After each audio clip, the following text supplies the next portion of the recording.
Thank you all for coming tonight. Okay.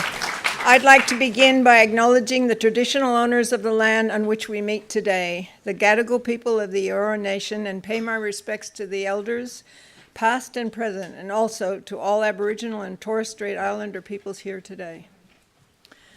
I need to say a lot of thanks. Because tonight was a mammoth effort from a lot of people.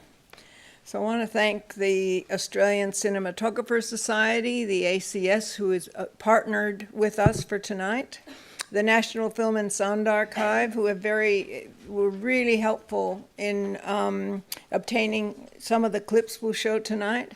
The Australian Directors Guild, where OzDox is a part of the ADG, and if you're a director, please, and you're not a member, please check it out because they do a lot of really good work, policy, and make it easier for us as filmmakers. I want to thank AFTAs for their support for OzDox and the beautiful theater. And I want to thank Simon Drake, Gail Lake, Ray Argyle, Gwen Sputor, Brendan Toole, Peter Butterworth, Ellen Butterfield, Gemma Quilty, Tom Zabricki, Rod Friedman, Jane Castle, Robert McFarland, Martin Armiger, Rosalind Gillespie, Sandy Edwards, Leslie Siebold for the idea of OzDox celebrating our elder filmmakers while they are still very much alive.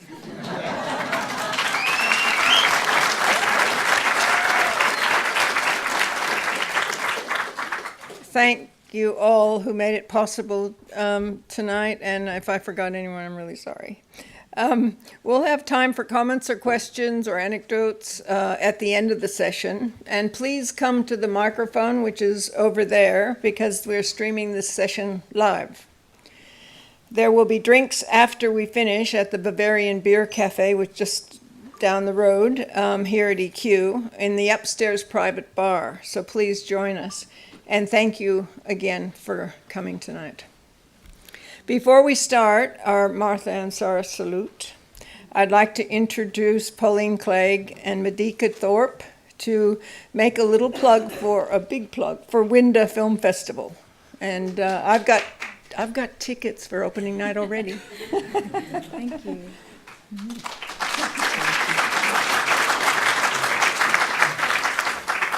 Hello, my name's Medika Thorpe.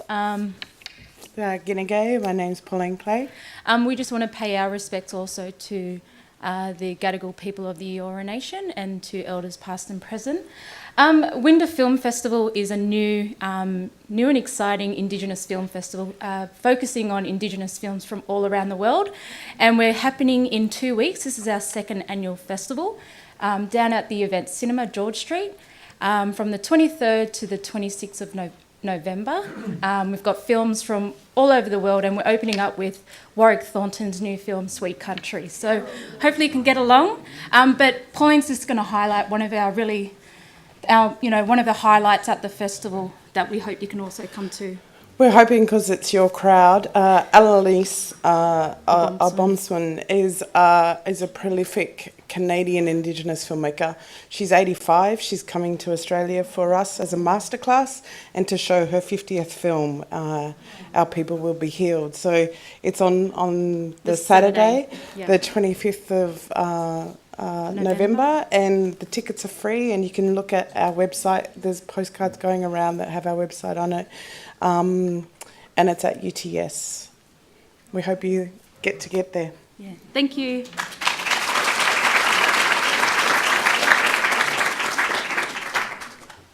Tonight, it's a pretty packed program. So I'll be introducing the speakers, and their blogs will be up on the screen. So I won't say much about anyone. You can read all about them.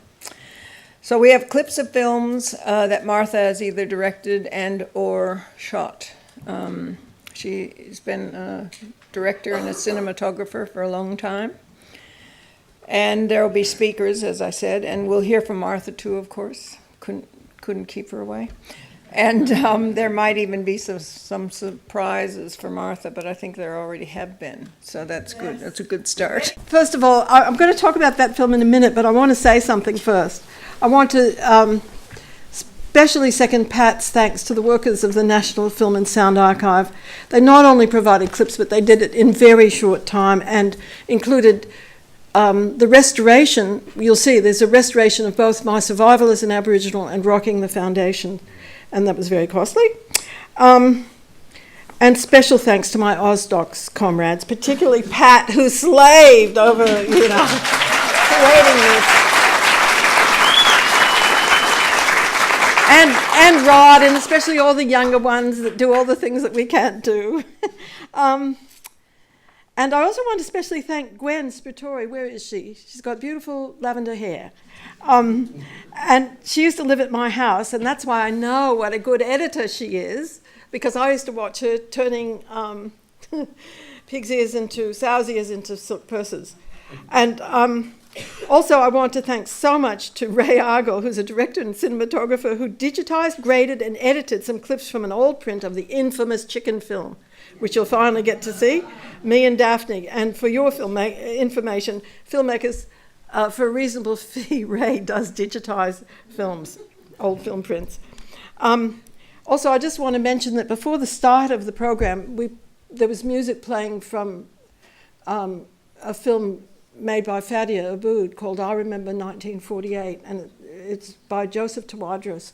It's very special to me because I grew up with the Palestine catastrophe. And I'm just very grateful that sometimes younger filmmakers let me help them with their films. And, they give me little jobs, and it's really good. I just wanted to say that although the films I actually love best, the most important ones to me are Alfred Hitchcock, of course, and musicals. Nevertheless, I was raised in a very political family, and that was a picture of my mother demonstrating against the Nazis in 1938. This influence has dominated my life, for better or worse, I won't say which. And actually, even the Ballad of Betty and Joe is a response to the 2004 re-electment of the Howard government, in my mind. Anyway, Rivka Hartman and I made it with even more help from friends than usual. And I've relied on a lot of help from friends over the years. And I can't mention everybody, unfortunately. There's so many people to mention in that film, and some of them are here, and I'm looking at Nick right now. But particularly, I just want to mention the cinematographer, Tom Cowan. The reason I'm saying this is that Tom gave me my first job as a camera assistant in 1976, a time when few cameramen were willing to give women a go. And so this was the start of my catastrophe. Tonight's story begins in the turbulent 70s. And I hope it will be a window into the efforts that we've all made collectively under the circumstances that we were given, the opportunities and also the obstacles, and what we did with it. And so we'll be speaking of some of those things. What I'm sure of, and I wrote this down, is that what any one of us accomplished was the result of our working together. And even the lone wolves amongst yous benefited from our collective efforts, even though you may not understand that you did. One further comment. Someone once told me that filmmaking is not a profession, it's a vocation. And I thought, oh great, that's good, because that's why we don't get paid. And when I repeated this sentiment to my friend Graham Isaac, he said, sadly, no, filmmaking is neither, it's actually an affliction. And what goes unspoken in this affliction for so many of us is too often that filmmaking demands the sacrifice of our families and our precious children, much loved children. I have 3 children, and all I can say for myself is at least I have not been as bad as Frank Hurley, because as some of you know, he went off on a shoot just before the start of World War I, and he never came back for 7 years. So I haven't done that. So is there anything more I'm supposed to say here? No. This is a good introduction to my dear friend Jeni Thornley, isn't it? No, it's not. Oh, okay, there's things I don't know. We couldn't give you the real script, Martha, Oh. because then there'd be no surprises. Uh-oh. Can I go sit Okay, there? you can go sit there. Okay.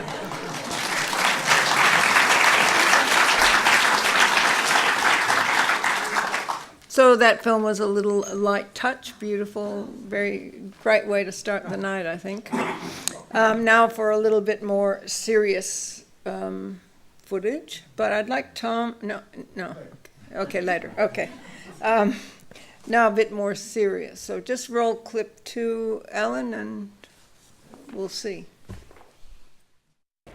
The headquarters of this liberation group is in Glebe Point Road, Sydney. The basic pattern of the movement is the regular meeting of small groups of women for rap sessions, where they liberate their grouches and establish solidarity with their sisters in oppression. Men are unwelcome because they inhibit discussion. The media are especially unwelcome because they distort the movement's aims and try to send it up.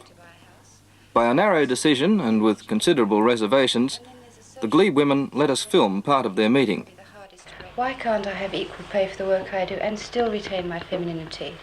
I don't want to be feminine because... Why is it women necessarily... why should it be prescribed for women to be feminine and for men to be masculine? We should define what is feminine before we even start discussing it. Because when you look at it, it turns out to be not at all what you suspect it is. It's something quite different. No, I think it's, completely superficial, hair, face, clothes and mannerisms. I think it's more than superficial. I think it's a whole way of relating to other people, specifically men and also other women. A kind of submission, or a kind of not fighting for what you want, sort of always, sort of bowing down and serving. Sort of this great martyrdom.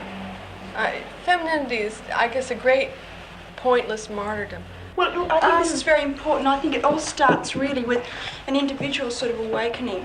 Sometime in your life when you're growing up, it comes through to you all the time that you're inferior, you're oppressed some way or another, and it begins this way. And, then if you don't find anybody else who agrees with you, you start to think there's something wrong with you, and you really do. And I'm sure every woman here has gone through this. I know I have. And you start really thinking, you get terribly introspective and think, look, there must be something wrong with me. I can't adapt to this society. I'm strange, I'm queer, I'm odd. It's difficult to talk to men about this because in discussing it, it actually challenges the male's position. Is it men who say you're queer, you're No, one says this oneself, all the pressures of society they tend to. But if you try to break out of it, yes, men will help you to feel peculiar. They'll say, oh, she must be a lesbian. And after the revolution, will men be equal with women or will women dominate men? Oh, don't ask such a dumb question. Where have you been? If you read the stuff that you were given to read, you would not ask such a dumb question unless you were setting us up. Okay? Could I ask Jeni Thornley to come up and after that? Yes. Hi everyone. What a pleasure and a challenge. 48 years of knowing Martha in 8 minutes. Setting the scene, the late 60s. The Conservatives have been in power since 1949. Revolt, anger brewing. A time of intense personal and social change. Free love, gay rights, the Vietnam War, and massive anti-war rallies. The Aboriginal freedom rides and demand for land rights. No equal pay. Abortion a criminal act. 1969. I'm 20 at Monash Uni, active in Aboriginal rights and the anti-war movement. I drop out of my MA and escape to Sydney to become an actress. At a meeting to get the Conservatives out of power, I meet Martha, a grassroots organiser and real women's liberationist. She's just arrived in Sydney from America with her little son Matthew and partner Chris. Martha's my first friend who is a mother, an important story. Later she has 2 more children, Lee and Alice. She keeps it all going, the filmmaking, political work, family life, gardening, and now grandparenting of little Mavis. Martha helps organise Words for Women, a women's group publishing radical pamphlets on women's liberation, like The Myth of the Vaginal Orgasm, The Personal is Political. Amazing, from the repression of the 50s to read these. Before, at uni, someone hands me Simone de Beauvoir's The Second Sex. It has a huge impact. So to become part of this fast-growing grassroots women's movement really impacts. I reckon that Martha's skill and commitment as an activist, focusing on practical, progressive change, step by step, is one of her really great contributions, back then and now. Sydney Filmmakers Co-op forms. Before long, Martha, me and others from Sydney Women's Film Group. The vision to create opportunities for women to make consciousness-raising films, effectively distributed, transforming sexism and women's place. Revolution. We start Film for Discussion, a 23-minute drama documentary shot on 16mm. Martha applies to the Experimental Film Fund, and with $1,700, filming gets underway. Using improvisation and no script, Film for Discussion is based on a young woman, me, coming to consciousness around women's oppression. The personal is political, understanding how your own personal history is implicated in larger social processes. Basically, walking up this second story, a lump of conduit on the shoulder, you know, walking up, and the foreman says, "Hey, you!" Turn around, smacked him across the head. Down he goes and jumps up and he says, "You're fired. Go down to the office and get your money." He says, "Why is that?" He said, "You smacked me across the head with a bit of conduit." He said, "You said, hey, you." He said, "I didn't say, hey, you. It was the bloke down there." He said, "Well, I can't have it." I turned around and smacked him. Do you mind? I'm talking to John. I'll listen. I'll get it. Well, I don't think it's very funny. You'll get it. Why can't he get it? Now, come on. I mean... He can't get around you. Look, he's got to try and get around you. It's very difficult. Very difficult? It's all right. Yeah. He has to walk, doesn't he? It's not very much. He has to walk. Very difficult. What happened to the bloke, anyway? I don't think it's very funny. What's so funny about that, anyway? Would you like some more vegetables? Okay. Lovely. Oh, have some more vegetables, John. Have some more vegetables. Mum will get them, you know. I've had enough, it's all right. Mum will get them, you know. Hits the wheels every time. Gets everything for everyone, you know. Except the old fella. She does. She doesn't do everything for you. What? You heard me. Not quite clearly, mate. What did you say? I said she does everything for you. Can you imagine the complete chaos that'd be here if I didn't come home to cook the meal? Or anything else, your father'd be ropeable. Heavens, it's bad enough now. The problem lays, I think, with this drinking every night with the boys, drinking so much that he comes home half PISSED. And this seems to cause the problem and the trouble. No, but it's more than that. It's the way you put up with it that's causing it. I wonder if you're going to be any different if you marry John. Although John's a different personality to your father. Oh, I don't know. I think they're all the same.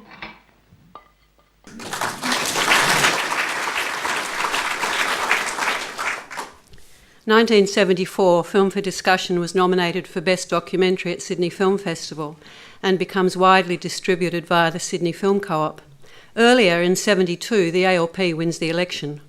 In 1973, Sydney Women's Film Group hosts Women Vision at the Co-op. 500 women from across Australia arrive for screenings and discussions. The 1974 Women's Film Workshop and the 1975 International Women's Film Festival are born here. And we're fast learning how to raise finance for our projects through a more receptive federal Labor government and community organisations. Martha coordinates and co-tutors in the Women's Film Workshop funded by AFTRS. The 10 completed films are distributed through the Co-op. Sydney Women's Film Group lobbies for 50% intake of women to AFTRS. In 1975, Martha, along with 11 other women, joined the inaugural 3-year program. I make my first film in the 74 workshop and then work on the International Women's Film Festival. Martha and I weave in and out of films, projects, life. At AFTRS, she makes various films, including Secret Storm, about a women's house I was squatting in. She experiments with a film about jealousy, which I act in, and she does the sound edit on my film Maidens. and I learned from her that having a Steenbeck and the calico trim bins in one's bedroom is very helpful in finishing a film. At the Co-op Cinema, Sydney Women's Film Group organises many women's film programs with speakers, schools, press, Martha mentors, networking, building audiences through trade unions, community, women and education groups. This grassroots film work, crowdsourcing in fact, lays the groundwork for our filmmaking, especially later with For Love or Money. In 1979, the catalogue of independent women's films is launched, the Feminist Filmworkers forms. With women's films making up 50% of the co-op rentals, we create a full-time women's film worker position. In the 80s, Martha and I both do stints as manager of the Women's Film Fund at the Australian Film Commission. Prior to that, Sydney Women's Film Group was crucial in developing the fund's guidelines. Martha brings her strong political acumen on how best to work with the fund's advisory panel. The Women's Film Unit forms at Film Australia, affirmative action at the AFC, women's film training programs at AFTRS. So here's a window into the early beginnings of feminist filmmaking and Martha's pivotal role. And just in case you think this is all in the past, it's not. I and many seek Martha's insights on our projects, films, writing, politics, and life. Martha is passionate about film history, and we both still work as film valuers with the Cultural Gifts program. Her commitment to film preservation, film history and culture, and the role of the National Film and Sound Archive is legendary. Our film work is increasingly relevant to younger generations. They look to us and our era for inspiration on their own filmmaking and how to transform their situation and this society. There have been major retrospectives of our films, internationally and locally, 4 recently this year, in cinemas and cross-platform digital contexts. So this is just a glimpse. I acknowledge Martha as a friend, as a sister, as a colleague and a mentor to me and to so many. Viva Martha! Viva Martha!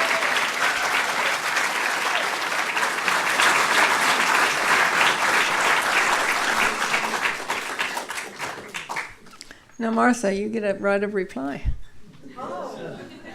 Well, Jeni said all No, you have to come. We're streaming, remember? I wrote down a few things, but the microphone. I wrote down a few things, but Jeni really said everything. We had our women's film group, but we worked within the wider group. Other women in other places wanted to be separate, but no, we thought we built up this co-op. We'll have it, thank you. And so we did work within it. I just want to say one thing about the Women's Film Fund. We thought that we would give out money to get people going, and then that would be all there is to it. And they're doing it again. Because guess what? But I'll mention that later. Okay, that's all I've got to say, except thank heavens we were within the co-op. That's all. Okay. Yeah, that's enough. Okay, you can go sit down again. Okay, the next clip we're going to see is a part, most of, sizzle reel about the filmmakers co-ops in Australia. And it's made by John Hughes and Tom Zabricki, and they're still trying to find funding to make the film, or they're thinking about a website or a webisodes or whatever. Anyway, so we'll just have a look at that, and then I want Storry Walton to come up.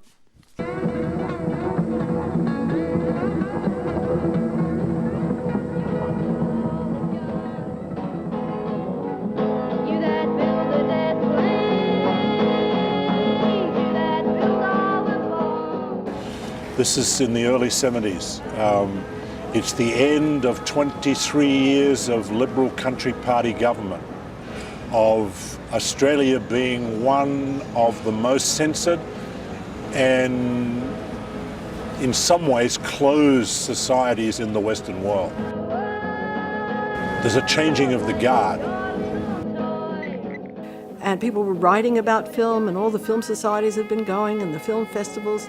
And now the younger generation with the youth revolution wanted to be in it, and we wanted to be in it. I wanted to be in it.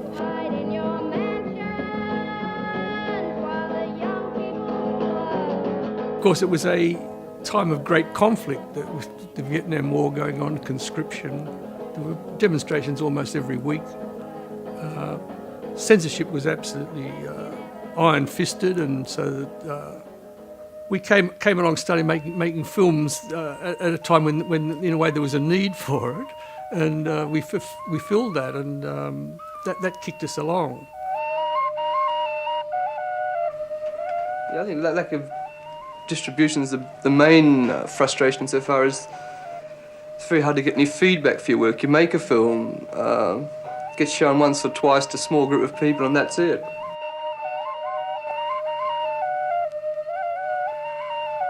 One of the things that you have to remember about the film co-op is it was started by rich kids, and they all went to private schools, some of the same schools. They all knew each other, especially the boys.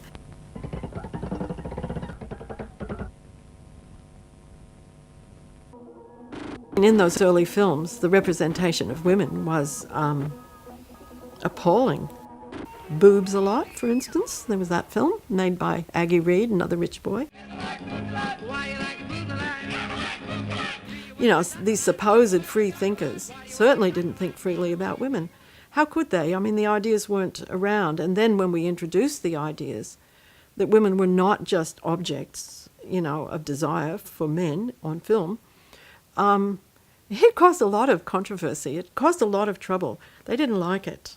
The men didn't like it. Some filmmakers felt that, yes, the women needed to have their voice, and where the women just had to fight to express themselves and find an audience and bring those issues to the front. And in a way, that was the beginning of the end of that cooperative that we'd known. She wanted to make a film about childcare. I'd rather make a film about the Baader Meinhof gang than about childcare.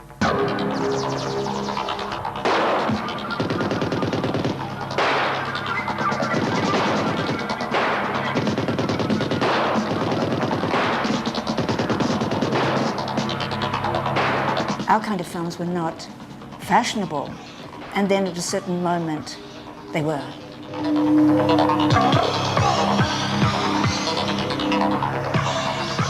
And when we were showing films at the Sydney Filmmakers Co-op, in our little cinema, we'd have lines down the block. I mean, there was a certain moment when documentary was cool and fashionable and very successful. Ningla Ana was one of the first to kind of give it a political edge. It was no longer National Geographic. Michael Anderson, Kevin Johnson and Billy Craigie raised a tent embassy on the lawns of Parliament House, Canberra, as a protest against the government's denial of land rights for the Aboriginal people.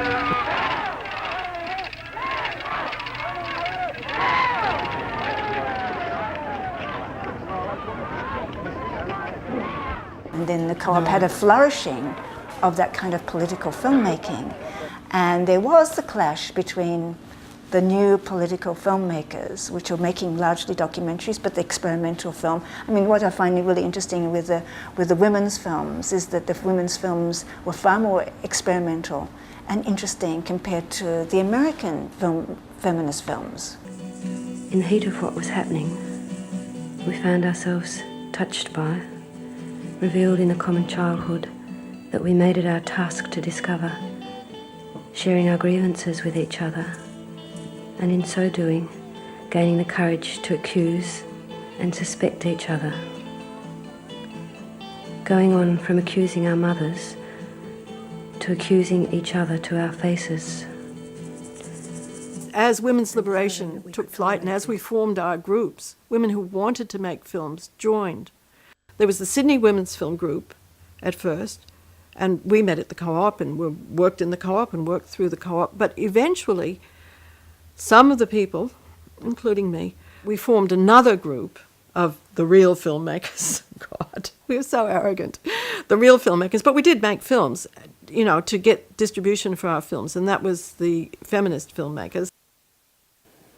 Everybody's debating where they should stand, and it was a big discussion about what was the best way to pose.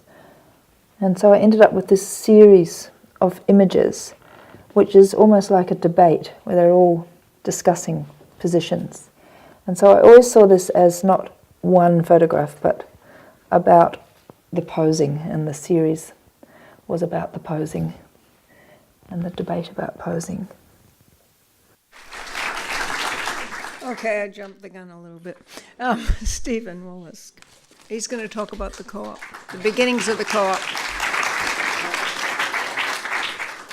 A lot of the things I was going to talk about have already been said. So I'll try and fill in the gaps. I probably met Martha in 1971 at Fong's when the Ubu Films.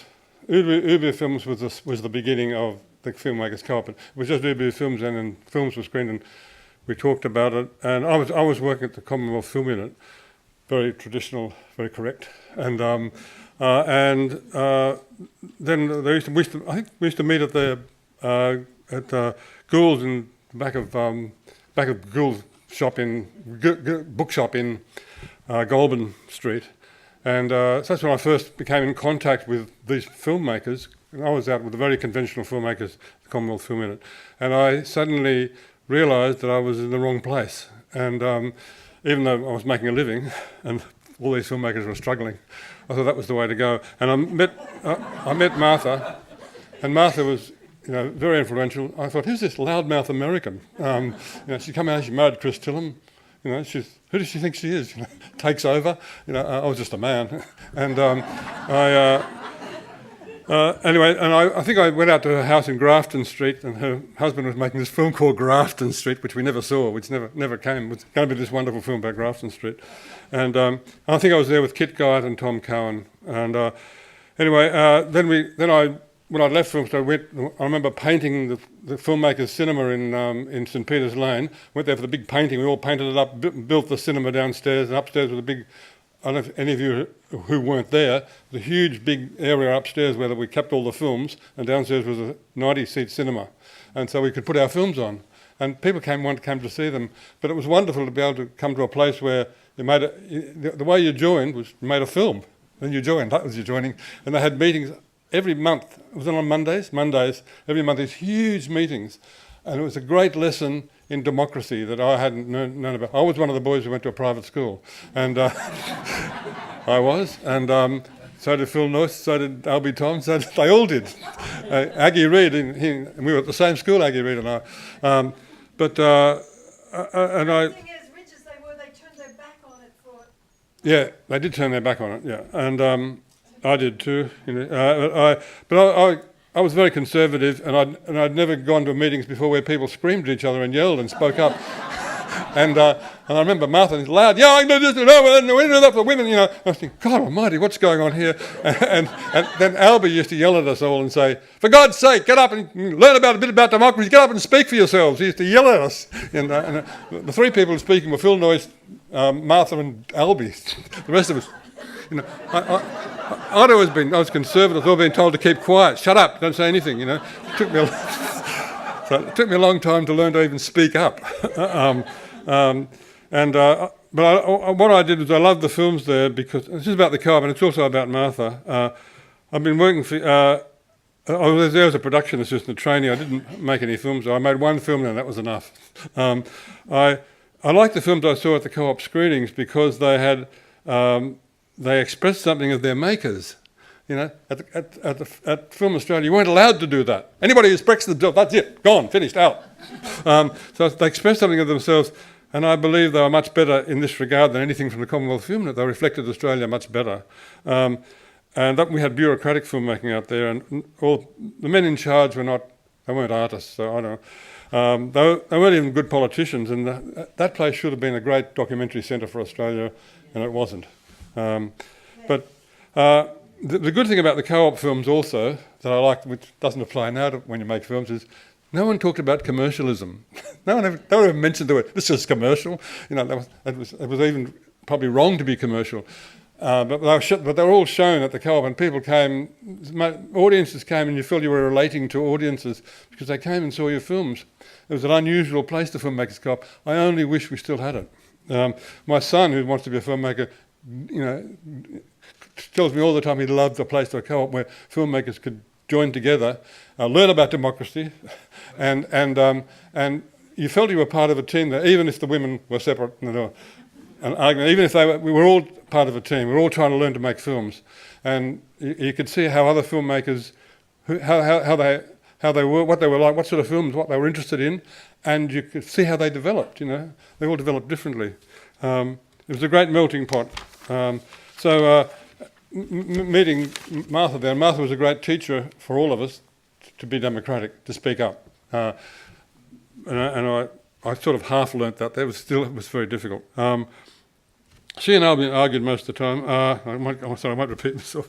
The other thing I liked about it was a lot of painters came there. George Gittos and Gary Shedd and other people like that came in. They thought they were filmmakers. We thought, well, we're associated with artists. And so we're all together. Now it's all separate. And then we're all in together. People who made documentaries, people who made drama. I remember Paul Winkler, who made very old-fashioned films, saying to me, "Stephen, you poor old thing, you're still stuck in drama, aren't you? Still conventional drama. It's going to die, mate, Like, I said, no, it's not. It's hundreds of years old. But he said, underground films are the way to go. So, but I felt very conventional there, I suppose. But it didn't. No one seemed to care about that. And I do remember the film film for discussion and how much talk it caused, and all the women there, Jeni Thornley, who's here, and Carol Strand, Margot Nash, Sue Ford, Helen Grace. I can't name everybody. I know Carol Scran was there, and Jan Chapman, who was married to Phil Noyce in those days, and Pat Fiske, who used to be a projectionist, and I met a lot of really good filmmakers there. Male, I won't try and name them because I don't want you to not be named. But there were a lot of filmmakers. They all came there, and I want to say my final thing. I'm not allowed to talk for too long apparently, but this is the last thing. I want to tell you two anecdotes about Martha. One was a big discussion there one day about whether the co-op should accept pornographic films, and not that we had any, but it was just a matter of. If they should come, should we accept them? And there was a huge debate about this. I remember it. I don't know if you remember it, Jan. There was a huge debate about it. And Martha stood up and said, "I speak for all women when I say we don't want pornographic films." I think that's what she denies that she ever said that. But I thought she said that because I remember Albie getting up and saying, "How can you say you speak for all women? No women speaks for all women. I never say that I speak for all men." We thought, "Oh, yeah, that's fair enough." Anyway, they had a big debate about this, and he said, the whole point of the co-op, the whole political ideal of the co-op is we accept all films. We do not deny anybody films. So that was passed. But I don't think we ever got any pornography films.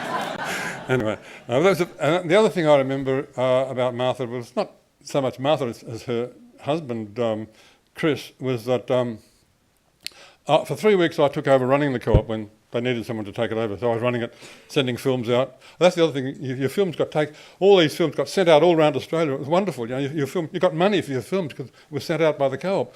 Doesn't seem to happen now. But I used to go down, when I used to work there, I used to get there at 8 o'clock every morning. So I used to go down to the cinema because there was nobody there and turn on the projector and watch all the films.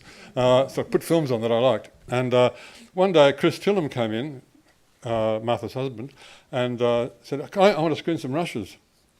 And the rushes were of the birth of Lee, her second child. And he'd put in a negative film against positive film or something in the camera. A negative mat and a positive mat. And he'd filmed them together. And the result was absolutely wonderful. I stood there transfixed. I said, this is wonderful, wonderful, Chris. What are you going to do with this? Oh, I don't know, I'm going to make it into a film. But I know that later he just destroyed it all. It was one of the saddest things they've ever done. But I saw it. I said, I saw that film, that footage. It was wonderful of this birth of this baby. And the other thing I can remember about Martha was that it took me a long time for us to become friends. I think I don't know what. I guess I was just different to you, and it took so long. But I've had, like Jeni, I've had 40 odd years, 47, 48 years with her in different formats, which I'm not going to go into now. But she worked on my film. She was the cinematographer on. No, I was the camera assistant. Tom was the cinematographer. On Love Letters. And then I shot. You were the assistant on that, and you were on Conman Harry. You were the cinematographer on Conman Harry. And also, she came to me and introduced me to Tony Green from the Prisoners Action Group to make the film on Stir, and that was Martha who did that. So I owe a lot to Martha, a great deal, and I applaud her the way you all do. And so, thank you.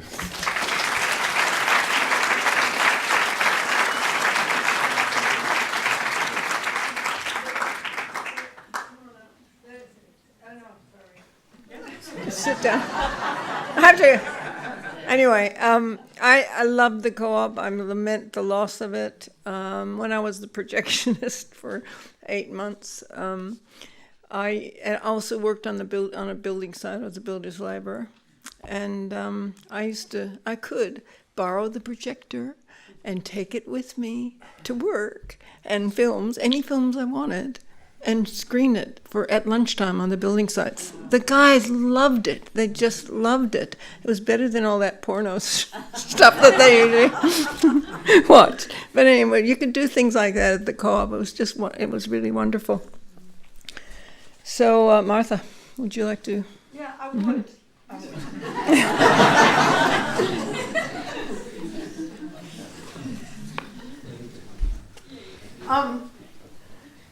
I guess I don't speak for all women anymore.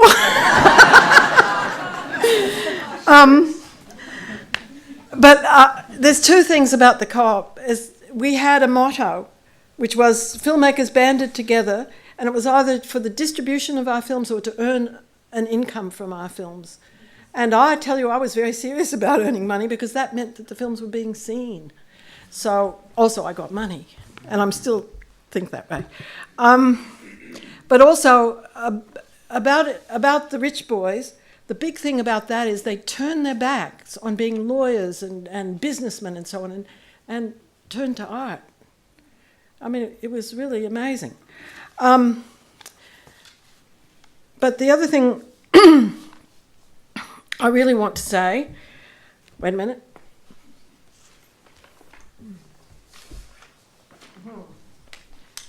The other thing I really want to say is that when we formed the co-op, we, like pretty much everybody else right across the film business, were part of an industry-wide campaign to create and maintain Australian film and television. What we take for granted now did not drop from the sky. It was hard won. And beginning in the 1960s, actors and filmmakers actually demonstrated in the streets. And you know that we're not like that, but that's what we did because we really felt that it was so important. What we wanted was, for instance, it was one early on, 100% Australian-made commercials, local content quotas for commercial television, a limited right for our unions to vet the importation of overseas cast and crew for films made with Australian government money, and importantly, government support not only for theatrical features, but for all these heartfelt, innovative, committed films that could not otherwise attract market finance. And that's what those funds for the beginning filmmakers were. It was assumed you'd go on and somehow earn a living. Many of these measures are gone or under threat today. At the same time, in order to break through old dead ways of making films, the Australian Film and Television School was founded, and the demand for school for the first full-time program was so great that, I remember this figure, 735 people applied for 25 places, and it was actually 13 were women. And the government actually paid us to go there. Can you believe it? It was a different country. In fact, it was a chaotic Whitlam government. Anyway, at school, and this is very important, we learn by doing, by making films with minimal resources, by being free to make mistakes, right, Storry? And we were trained in a long-standing Australian tradition of developing at least some proficiency in every crew role. And that stood us in very good stead later on. In this period, the notion of learning filmmaking in a school rather than by apprenticeship was despised, loathed, abominated, and taken as an insult by much of the film industry's old guard. So in looking for work as a graduate, I tried to keep my attendance at the school a secret. I wouldn't tell anybody, all the more so for being female in an almost completely male domain. At that time, I recall only Jan Kenny, who ACS, who you may know of. And the amazing Adelaide news camerawoman Pat Walter had managed to break through the prejudice against women working professionally as so-called cameramen. That was the term. And we'll see a film made at the school, which I photographed, which was also one of the first films to be concerned with migrant women and work, but it was a bit controversial, as Storry will probably mention, I'm afraid. And at that note, we'll get Storry Walton up, who worked at the school when Martha was a student.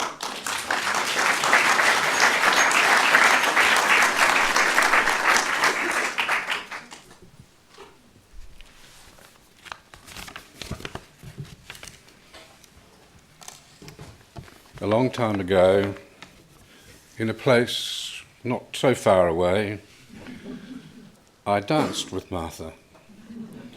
It was in the time of hippiedom and hair, of cannabis and counterculture, of flower power and flares, of social revolution and rock and roll.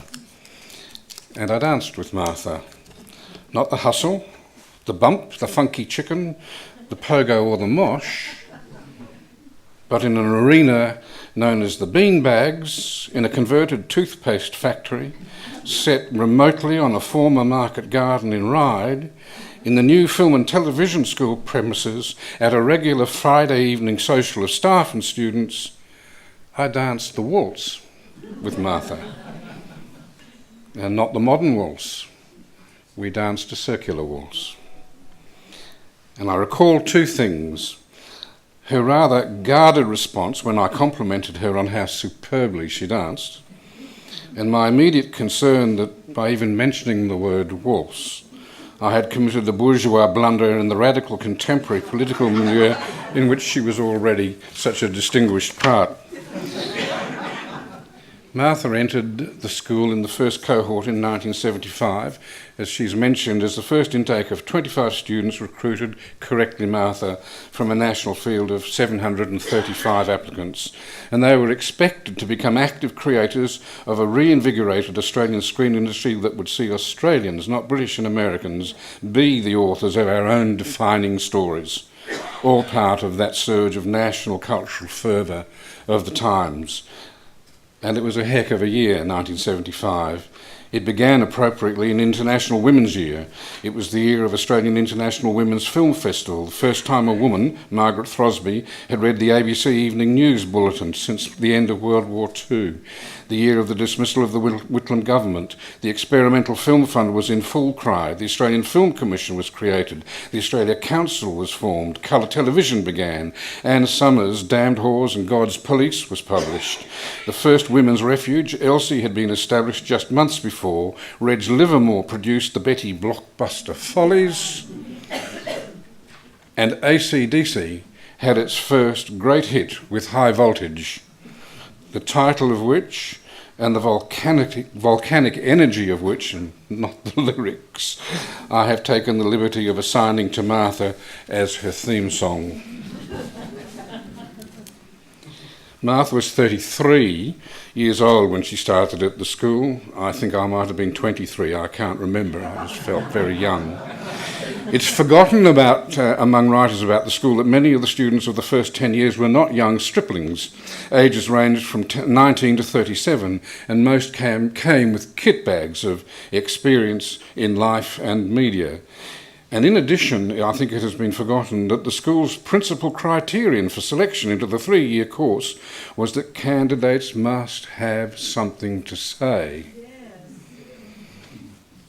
They must show that they were already engaged, or as the French would say, disarmingly engagés, with life and societal or artistic issues. If you didn't have something to say, why, for goodness sake, choose film and television? We couldn't get away with it today. The result was that from the outset, the place was a hotbed of intellectual and political debate, of arguments about course method and organisation. And so it was that meeting rooms and corridors were often alive with argument, passion, frustration and fervour, about everything really, and tears were shed often in anger and often with joy.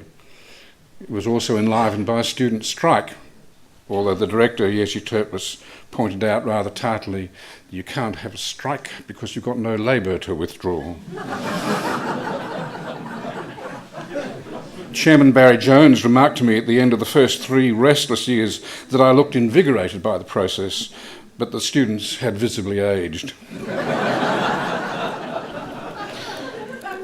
At the apex of all this activity was Daphne and me, to which Martha has whispered a few small words a little earlier, in which Martha played a leading role. It created widespread controversy and brought Martha and me from the floor of the beanbags to the floor of the Supreme Court of New South Wales. I won't go into the details, I'm sure others will, but briefly, Martha and her colleagues saw in the content of a training project being made by another program of the school some clear miscarriages of rights of the women in the chicken factory, and her team wanted to make them have the material used to make a film for a forthcoming film festival, as I recall. Somewhere along the line, the work print and all the footage of the training film was liberated from the school for this purpose, and the director, Jeni Terplitz, trained in the law, decided that on principle legal steps should be taken first by injunction to recover the film footage, and both sides engaged high-profile barristers, and the press was fairly active around it. But this is my special lingering memory of the case. On the first day of the hearing, I accompanied Jeni Terplitz to the court. We assembled with our QC in the wide corridor outside the courtroom. As the doors were opened for us to enter, we noticed Martha, with her barrister and team, at the other end of the corridor, about to enter by the defendant's doors. Jeni paused. He half turned to face her and gave her a little bow. And I cherished that moment. Terplitz was a survivor of the Warsaw Ghetto, was the founder in 1929 of Poland's first experimental and avant-garde film movement, START, and was rector of the Polish Film School. He'd been sacked by the government once for not towing the conservative line, and was sacked again in 1968 for siding with his students in the riots of that year. And in that little graceful moment outside the courtroom, I reckon he acknowledged in Martha a kindred spirit. He didn't forgive the theft, but he saw in her a fighter for human rights and justice. And I also liked the sense of history and continuity about it too. The old man from an old culture who had fought against oppression and the subjugation of human rights, and the young woman of a new country who was imbued with the same fire. Over the years, Martha and I have kept in touch, working together for the National Film and Sound Archive through its oral history group, now known as the Australian Media Oral History Group, or AMOG. Martha has deposited over 100, I think the number is over 130, oral histories into the archive, and what makes them important is that they are with people whose names and work would otherwise be lost forever. And every time she does it, I reflect that she accords the dignity of recognition to their high craft, their contributions to our industries and their stories. For years, the group has maintained an impressively detailed list of people in every imaginable professional area related to screen and sound. The list is used, among other things, to select people for oral histories. To the bewilderment of newcomers to the group and to new directors of the archive who've been coming and going in rather large numbers recently, Martha persuaded the group to change the name of the list from Master List to Mistress List. Some men have blinked twice to find their names on a mistress list. Here are some of Martha's great qualities. She is brave. She is persistent. She is tenacious. She is wonderfully candid. Her scorn is searing. Her anger worse. Anger is important if you're fighting for justice. Her generosity and kindness, however, are endless. She is implacably loyal to her friends and colleagues and causes. She has a fantastic sense of humour, also important if you're a fighter, and she has a lovely smile. One thing that runs through all of Martha's life is her unswerving concern for social justice. I believe in the view that justice is the highest form of love. and that most civilised politics are those embedded in the love and respect for humankind, and I think this is the ground on which Martha stands. Keep your fires burning, Martha. Keep your spirit aflame. We need it. And if that long ago waltz in the beanbags was in fact a momentary flicker of joyful energy, then in the years ahead, busy as they probably will be, I hope you can find time to let your spirit out to dance again and again and again. You have a special place in the annals of our screen and sound industry, and can I say please, a very special place in our hearts.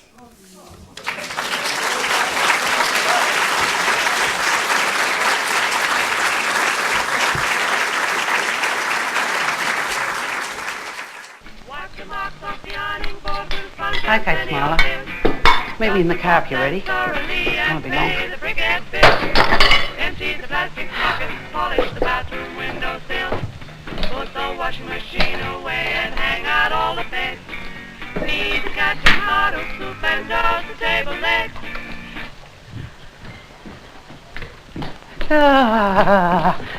Wet as hell. Okay, fellas, we're off in a minute. Oh my God, I think I need a bit of help. Oh, I'll have to do. Ah. Oh, well, forget it. God, I'm not much better myself.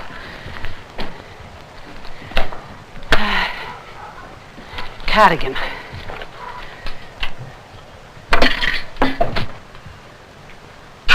God, you're gorgeous. Okay, hey Craig, make sure Terry gets some breakfast, won't you, love? It's on the table. See you later. Have a good day at school. I'll bring you back the wishbone if you're good. See ya. Come on.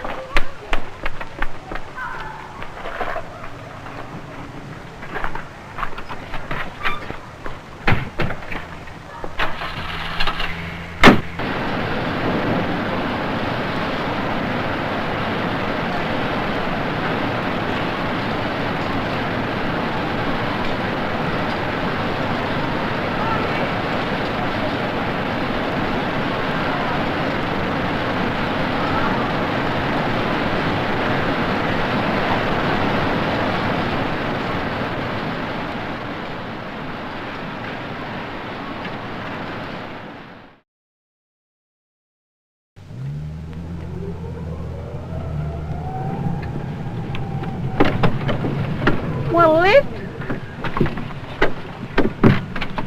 Hello. Hello.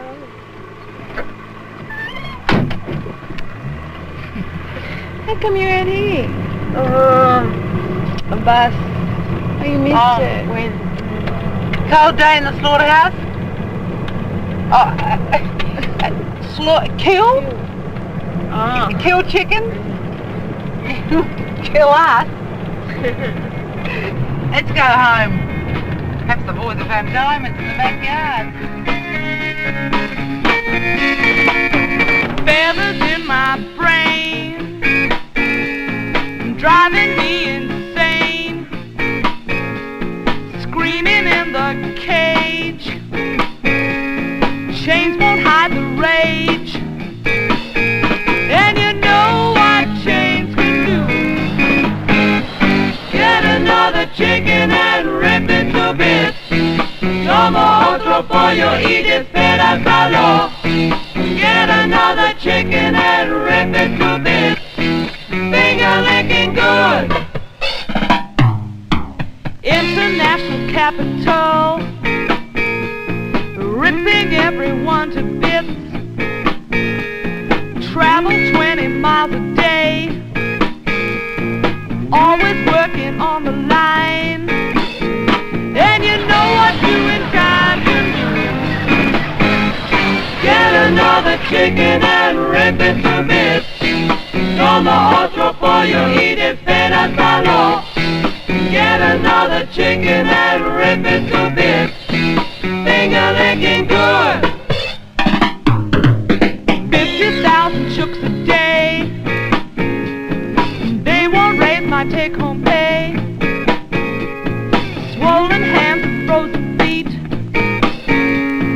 talk a language they can't speak. And you know what we could do? We could take that chicken business and rip it to bits. Take your negocio y despíratelo. Take that chicken business and rip it to bits. We're stronger than you think. No lo crees, somos fuertes.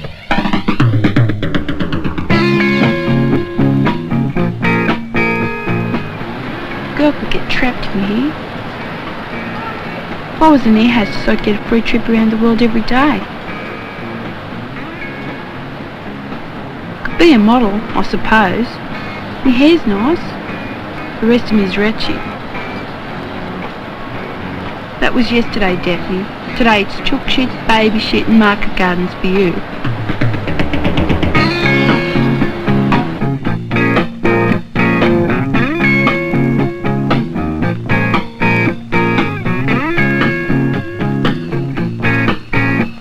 We're stronger than you think.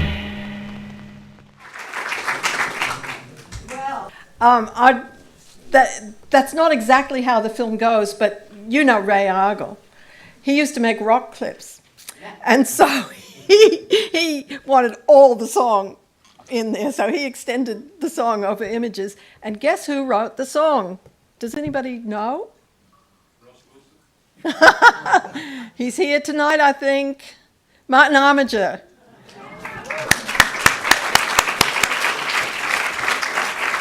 And he's writing a new one called what? What's the new title? It actually went originally, get another chicken and rip it to bits. Chickens love it too. But what's your new song titled? We're the 1%. You can guess. I just want to say that in my third year at the film school, I remember where we were standing, Storry said to me, "This year you shout and I'll cry." But I really was a reluctant outlaw. Professor Turplitz, who was the boss of the school, refused my request to meet and negotiate. He said, "We are the management, you are the student." And that's what he said, and he drew a line in the sand, so to speak. And I believe that despite the schools having a politically savvy board, this was an unwise course of action. In fact, they thought that perhaps I had Moscow gold behind me, but I didn't. But I had somebody who was the future ombudsman of New South Wales, who I met in a laneway. Anyway, but you see, the action of the school was understandable in the circumstances. The Whitlam government had been dismissed.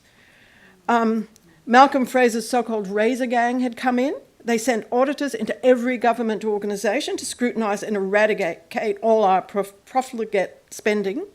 And in the school, there were auditors watching everything. There really was, wasn't there? Yeah.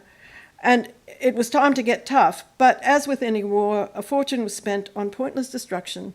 And we ended up in the Supreme Court of Equity Court of New South Wales, and for various reasons, I was defending. And the film went underground in the end because we had to drop our defence for reasons. So that's enough. Stay here. Yeah, why? Oh, don't ask why. Oh, okay, yes. Oh, well. Okay, so just how the film came about, how you came to work on it, what was like, what role did you play? Well, I wanted to make the film while I was at the school, but I had met Essie Coffey working with Phil Noyce on Backroads. But, of course, it wasn't an appropriate film to make in the school because, well, it was Essie's film. You know, it just wasn't right. And so I had to wait until I left. So as soon as I left, I thought, okay, Essie and I there'd been a little bit of a dispute on Phil's film, and unfairly I was accused of, you know, somehow fomenting rebellion amongst the Aboriginal people. Essie Coffey, anybody who knows Essie Coffey knows who fermented what. But anyway, so I said, don't worry, Essie, we'll make our own film. And so when the school was finished, I decided to go and find her, and I got you get on the train up to Dubbo, and then you get a bus because they'd taken the trains off up to the northwest. And I didn't know where on earth I'd find her because there was no telephones, not in Dodge City, which is where she and other people lived, and not even a phone booth. And she and her family did like to move around, from place to place quite a bit. And I thought, oh, well, look, I'll just go. And this has been the story of my life. I've just thought, oh, well, and I went, And I got off the train in Dubbo and I got on the bus, and there sitting in the back of the bus was Essie and her whole family, like 8 kids and many more, and her husband Doc. And so I thought, this is meant to be. So I went home with her and we talked it over and we arranged to go and see the Film Commission, and she came down to see the Film Commission, and she said in effect, I'm big and black, and she is a big woman. I'm big and black, and that's my little white friend, give us the money. So, and in fact, there were 3 very large film assessors. One was Phil Noyce, one was Bert Dealing, and I forget the other large one. And so, yeah, I was really... the reason I worked with her was that when I worked with Phil and Russell Boyd and Jan Kenny, and, they were a proper film crew with their little sneakers and their neat clothes, and I was very mussy haired, and my jumpers sort of hung out unevenly under my, flanny and, all that. So, but Essie never judged anybody. In fact, they had rather mussy hair and uneven shirts too, so it was okay, and I felt very happy and accepted. So I thought, oh yeah, good, okay. Anyway, the clip I'll show you from the film is Essie's answer to the widespread condemnation by non-Aboriginal Australians of Indigenous people as drunks. There's a very critical point, which she tackles the issues head on. She doesn't minimise anything, but she presents things as they are with her own views.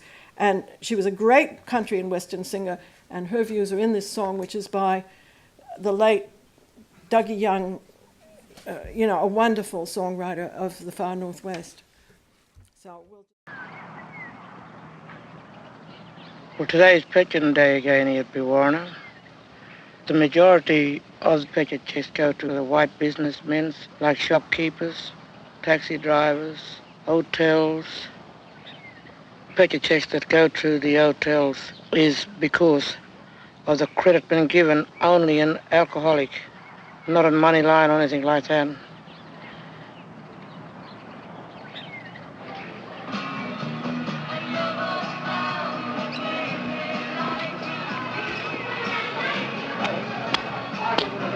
I'll give you a bit of a beer, that's what I can give you. Don't worry, me. No thanks, no thanks. I'm on duty. I'm working, you're working hours. After work, it's okay. I don't want to drink after work, but save me my share. When I finish filming, I'll have a beer with you then. Where are you getting the money to buy the liquor from? I got the pub there. Where are you getting the money to buy the grog from? Our sister-in-law got her there.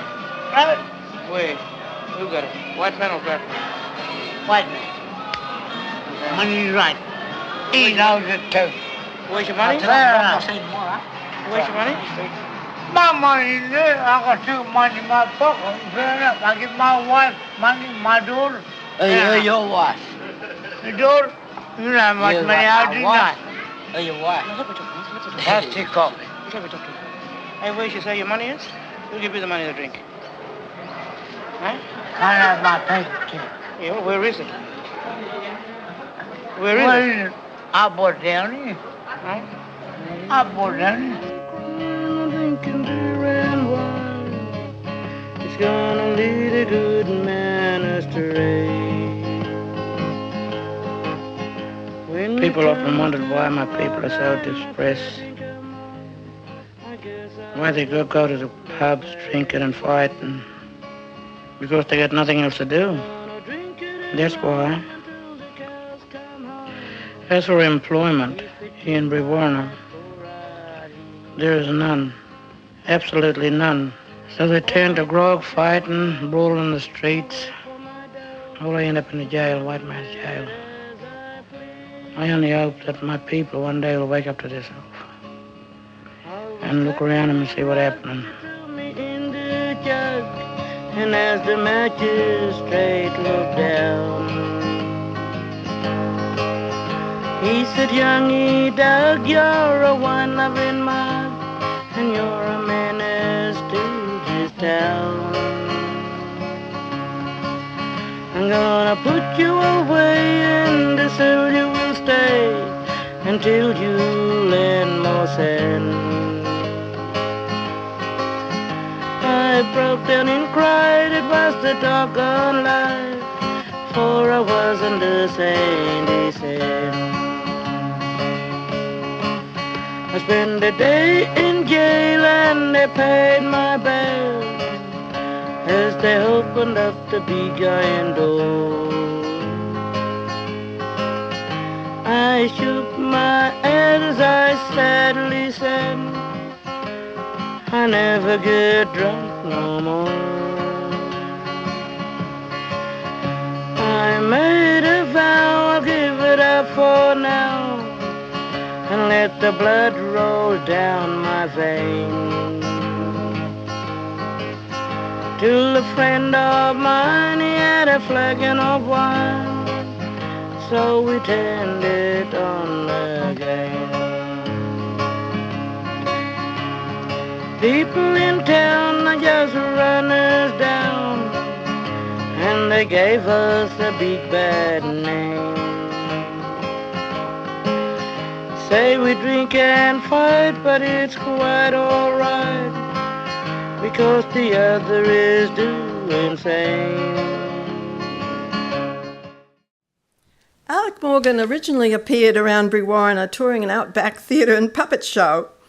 He then made a half-inch black and white video about the stolen generations. That was some years before I met him, and we made 2 films with Essie Coffey and her family. That was called Generations. Later he made the groundbreaking and influential film Lousy Little Sixpence with Lester and Jerry Bostock. It was meticulously researched and proved the case about the stolen generations, a very, very important film. But Alec's great popularity around town, which was immense, I mean, even to little children running down the street wherever he appeared, Alec, Alec, you know, if he drove through, was because of his terrific performance as a singer. The crowd just went wild when he got up to sing Kansas City. He was so great. In those days, with only ABC TV available to many Aboriginal people in the country, well, anybody in the country, if they actually had money for television, which most didn't, there was a lot of home entertainment, singing mainly. And I remember Essie used to drag me along to Aboriginal Lands Trust meetings, and they ended with everybody presenting a song. You know, like you're there, you're supposed to get up and sing. And I think this was pretty common at meetings. I don't know, I only know Lands Trust. And luckily, I was brought up on country and western music. So this is the very popular Alec, and later we might get him to sing.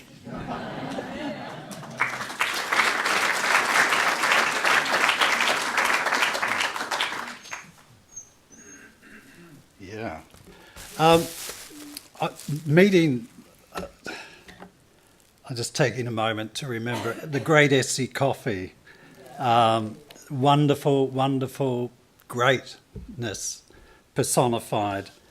And Dodge City. In Dodge City was a special place where we all sort of met. I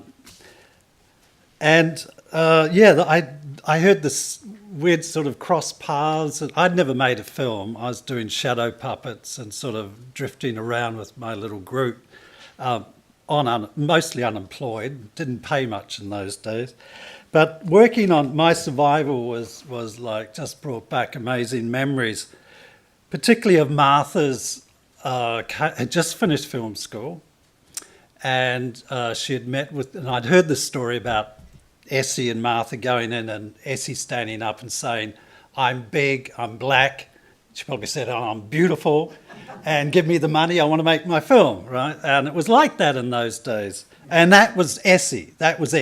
You didn't, you know, Essie and Martha together were like 2 perfect volcanoes. You just didn't get in between them, right? They were highly political, with a wonderful sense of humour, a wonderful earthiness, which I loved about Martha. Martha also can sing as well. And so, you know, to sitting around in those days, you'd go into Pipos Cafe in Brewarrina and there would be country music. So if you could sing country music, I wasn't too bad. I came runner-up to Essie Coffee in the Burke Talent Quest. But it was kind of that world where they were going to make this film, and Martha had this look. You know, whenever things got tough, we had very little money. Martha was on camera. Anne-Marie Chandler, who just came out of the film school as well, was on sound. My partner, Rose Higson, who'd never worked on a film, was also working, and myself, who'd never worked on a film.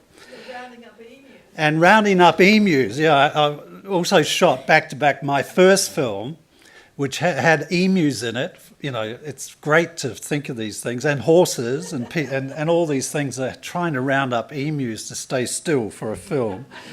But whenever things got tough, I always remembered this look on Martha's face. And it was like, you know, you would not move this mountain. This film will get made. Now, this is fake news, by the way. Fake news. This is fake. I actually sat in that seat there and drove Martha around Dodge City to film. So when you see the opening of the film, Martha's on top and I was driving that. But also I had to drive this because, as I say, there were two perfect volcanoes and often they would lock heads. And I would be the meat in the sandwich who had to go between Essie down there and Martha over here and convey from Essie to Martha the messages when they were at loggerheads. But we always got up in the morning very early and got the film shot. You kind of knew it was inevitable kind of moment. This had to be made and it will be made. The one thing in making that film was just the sheer tenacity of Martha. But Martha also had the ability to have a sense of humour, which I think is so important if you're making films, particularly with no money, in tough conditions. And, you know, we had to shoot 16 mil, so you had to really be careful of what you're shooting. And Martha was great. Just watching Martha work with the camera and the care she took, even though we had this enormous pressure of very little money. I was deeply respected for Martha in her ability to get things shot and in the camera onto the plane that night, way up there in Brewarrina. I had to fly it down to colour film, get the rushes back, you know, screen them. But it was a magic, to me it was a magic time because you knew this was the first. And we all had a sense that it had a destiny, this film. It had to be said. It was the 70s was a time when things had to be said. I mean, it was like Australia was so clogged up its arse, really. I mean, really clogged up, as it's getting now. You know, can you imagine what it's like? It's just like now. Like, who are these people in Parliament? These soulless, empty, nothing. Why do we stand for them? Why do we stand for these people? Who the are they? Yeah. Right? It was that kind of, well, we're going to get out and do something, right? And that was Martha. You know, you just got up and you did it. You didn't worry, you didn't have any money. The thing was that we were on unemployment benefits in those days. We all went on unemployment benefits, so we ate a lot of beans. So we kept our distance from each other at night. I remember emptying the toilet. Didn't we have to empty the toilets or something from the house we were staying in? Yeah. But the great, every week, the great reward for our sacrifices was that the local Brewarrina bakery would make, once a week, cream buns. So Martha, we would have these cream buns every week to celebrate. You know, we got another week through. We survived. My survival as an Aboriginal. Right. So Martha, I rang up the Brewarrina bakery. And They sent down by bus and train. They said, for you. They didn't have any cream buns left, but they did have a cream apple turnover for you.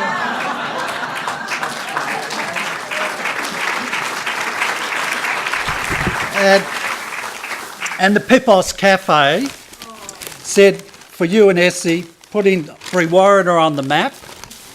They have sent a couple of gluten-free mini cupcakes to show that they're now sophisticated. So it is wonderful. If anybody hasn't seen my survival, it has the A and B rolls were found, and a new print has been struck. So it was that kind of world where, you know, I think, you know, things had to get made, had to be told, and they were being done. And Martha was like the driving force of that. She could be tough when it needed to be tough. She could be funny when she needed to be funny, and she could sing really good. And we all would sit down with the guitar and sing. And that's how we got through it and made it. And that's what it ended up with. Thank you, Martha, for being such a wonderful person.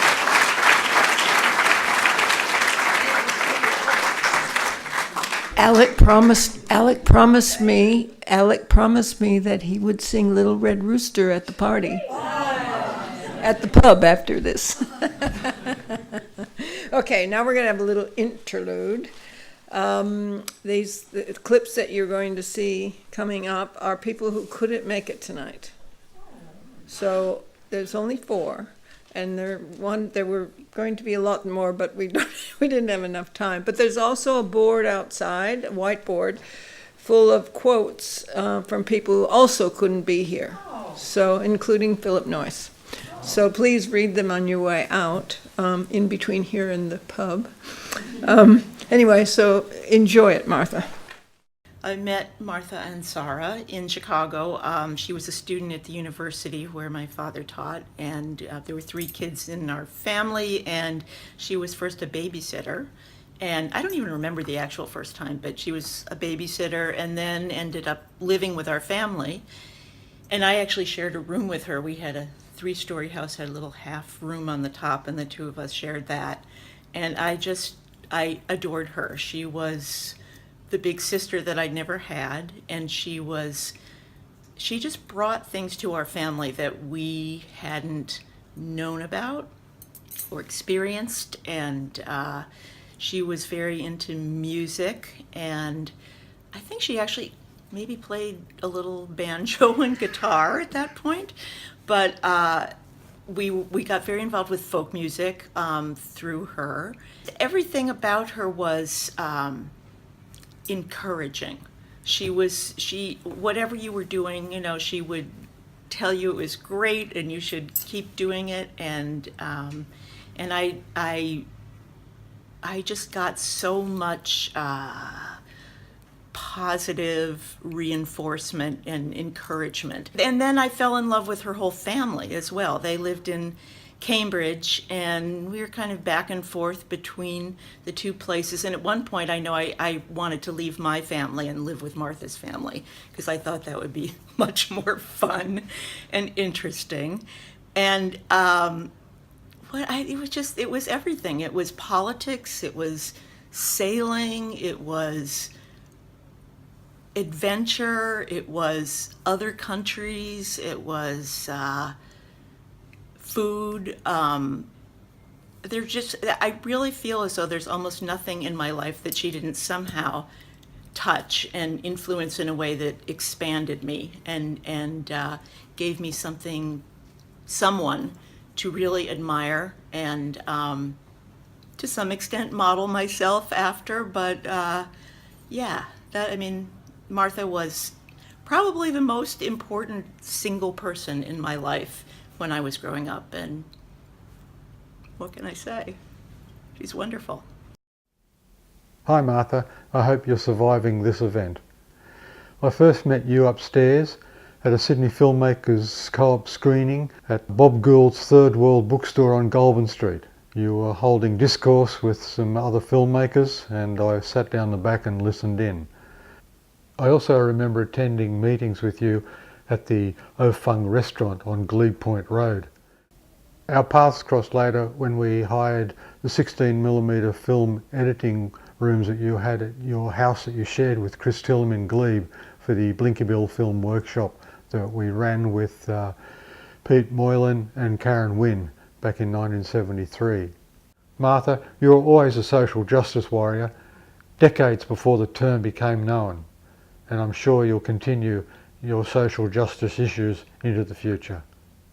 So, almost 50 years ago, my beloved older sister, Martha, the oldest in the family, went off to Australia, really so that she could make films, which she wouldn't have been able to do in the United States, not at all. And she kind of disappeared because those were the times. And we really had no idea what she was doing because those were the times and the communication wasn't good. So, and every time she'd come back to visit, she'd say, oh, well, I'm just doing a little this and that. And when I got to Australia to visit her, I realized, in fact, it wasn't just this and that. She was an extraordinary filmmaker, and even more than that, an extraordinary mentor and presence and force in the filmmaking world in Australia. And to this day, my brothers have no clue because she's so modest. She just says, oh, well, yeah, I got that prize. Yeah, it gave me $10,000, but, you know, really it was just pretty much to shut me up. Didn't mean anything. And she never takes credit for her films. She always says it was somebody else. And extraordinarily to me, she put all that work into this amazing book on Australian cinematographers. And she did it for love.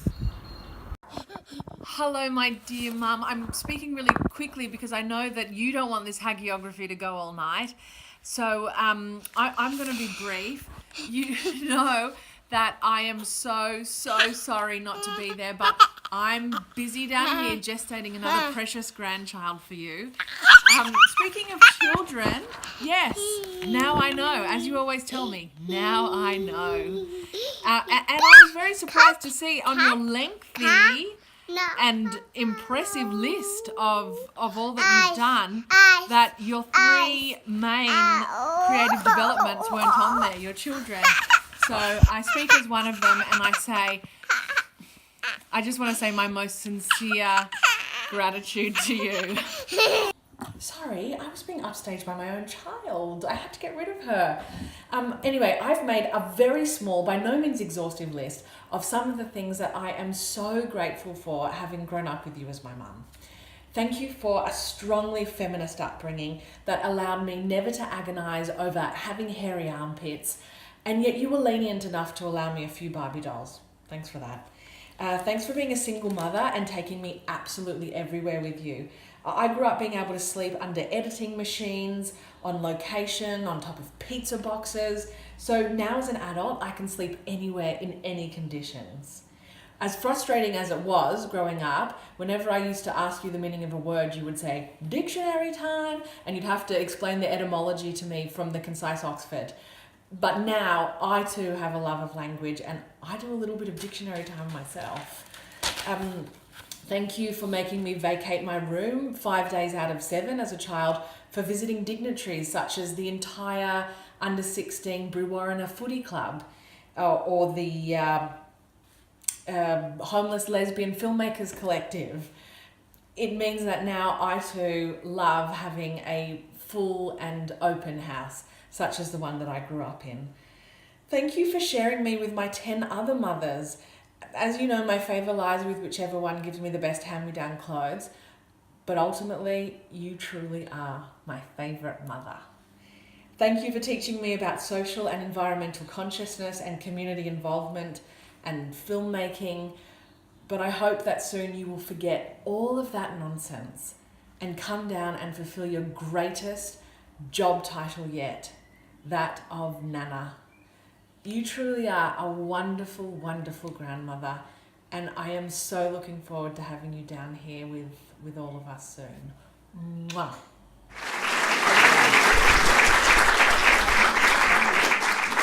I'm very honored to have my film Rocking the Foundations fully restored now by the National Film and Sound Archive. They did a fabulous job. I'm so pleased with it. And it's always had a life. It's had a long life, but now it's going to have an even better life and longer yet. Martha was my main cinematographer on Rocking. I say main because the film took 5 years to make. And, you know, she wasn't always available and didn't always, you know, and because she was so busy, as you can see from her list that we saw before, and raising kids. Fabio Cavadini shot about a third of it. And Erica Addis, who's here tonight, and John Witteron shot bits and pieces.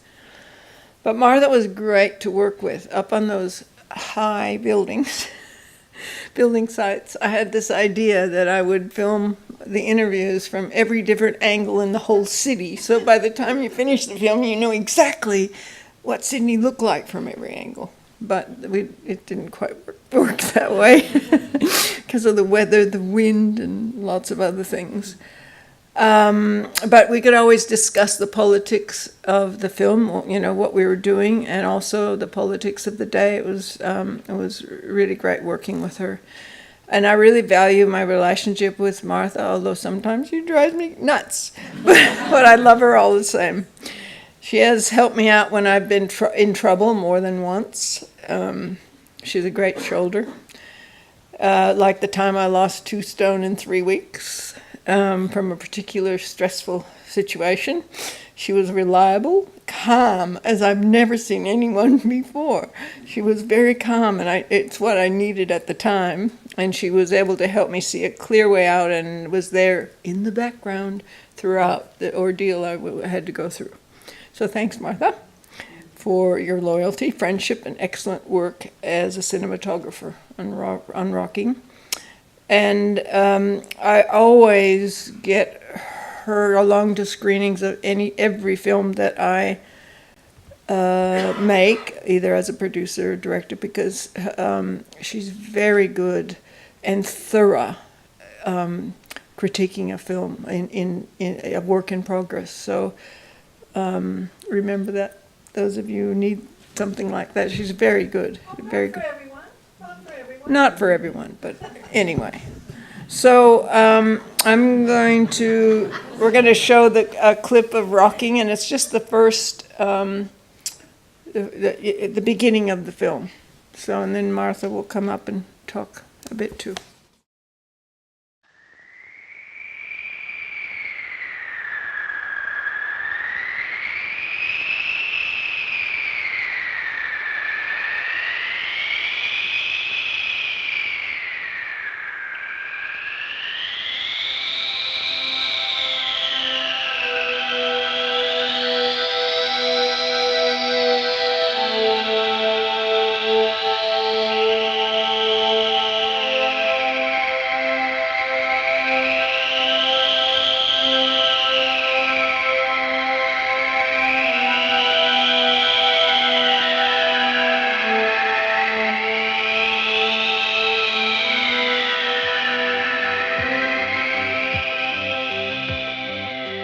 Some people seem to have this irresistible urge to tear down and rebuild. There's a lot of money to be made.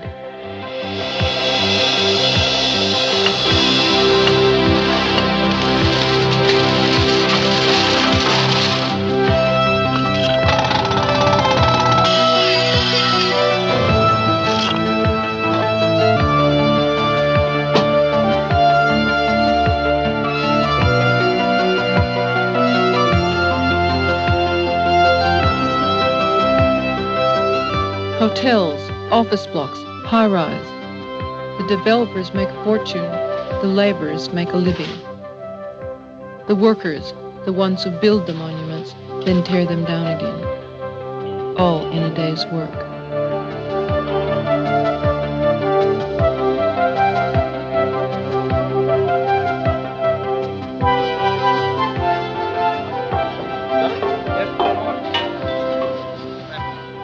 But for 5 years in the 1970s, the builders' labourers of New South Wales called a halt, took the centre stage. Call it what you will, they made history.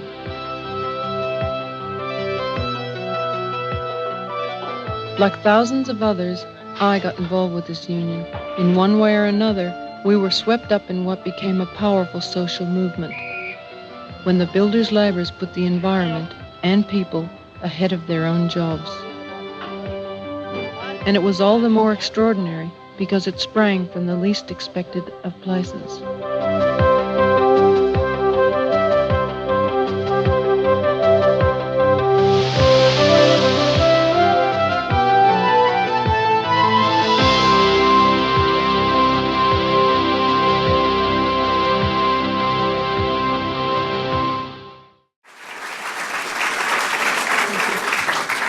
It's really nice to hear my voice in 24 frames a second instead of 25. Martha, do you want to come up? And I just want to mention, because I know Bob Connolly is here, Bob helped me write that narration, that first bit of narration, and I think it's really a beautiful piece, so thank you, Bob, for helping out. Well, Rocking the Foundations is my all-time personal favourite of all the films I've worked on. It was very tough for Pat to make, including the weird problems which any cinematographer here will appreciate, of having both faulty stock and faulty camera at the same time. As you probably know, the one main requirement for filmmaking is not talent or luck or money or creativity. You know what it is? You know? Stamina. And Pat needed all the stamina she could muster. The film's screened repeatedly year after year, and I think it persists because of uniquely showing the human face of creative working-class green politics, largely introduced into the Union at that early stage by Jack Mundy, who was a leading light of the now disbanded Communist Party of Australia. To me, Pat's film speaks of a time in the 1970s when a great progressive unity formed a sort of safety net under us. It was a web of strong unions, the left of the ALP, Communist Party of Australia, churches, aid organisations, community groups, resident action groups, and other collective organisations, some of which still survive today, albeit much diminished. In the film, we see big development, big money interests confronted by, but ultimately smashing, the Builders Labourers Federation. And yes, we lost. Sometimes you lose. But if you don't fight, you never know anything. I mean, what, you just crumble? Anyway, but while the destructive forces of what is now known as neoliberalism have become ever more powerful, the fight still continues. For example, through an increasingly active ACTU. To me, the film encourages us in these difficult times to remember that slogan, get wise, organise. And I'll just add here that the Australian Directors Guild is a union, and I know I wasn't going to say this, but I will. The trade unions, honestly and truly, have brought us the standard of living we enjoy today. And I wonder who's not a member of a guild or a union and whether they enjoy the same things that the rest of us who are members do. Think about it. Yeah, that's all I think I should say. Okay. Thank you very much. Let's stay there.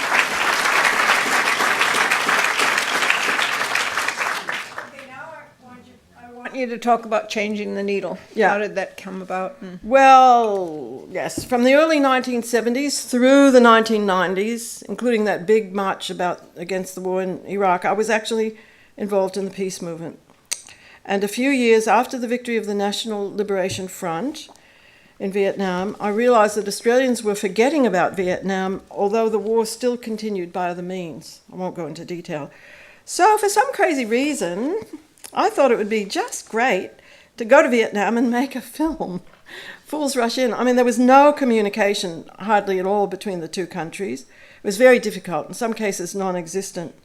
But my colleague, the late Mavis Robertson, and I had a special entree because she had been a leader of the anti-war moratorium and a co-secretary of the Communist Party of Australia. So after an initial research trip to Vietnam, we decided to look at the country through the lens of the legacy from drug addiction and what they were doing in a very poor country.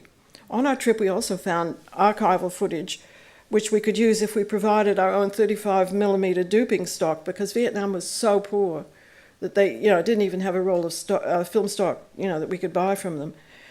And it was then that we discovered, and I'll just give you an indication of what the country was like then, that the women who worked in the government film centre in Ho Chi Minh were supplementing their very pitiful wages by turning the archive into handbags. And you might wonder about that, but I won't tell you how, because it's not something anybody should be doing in a film archive.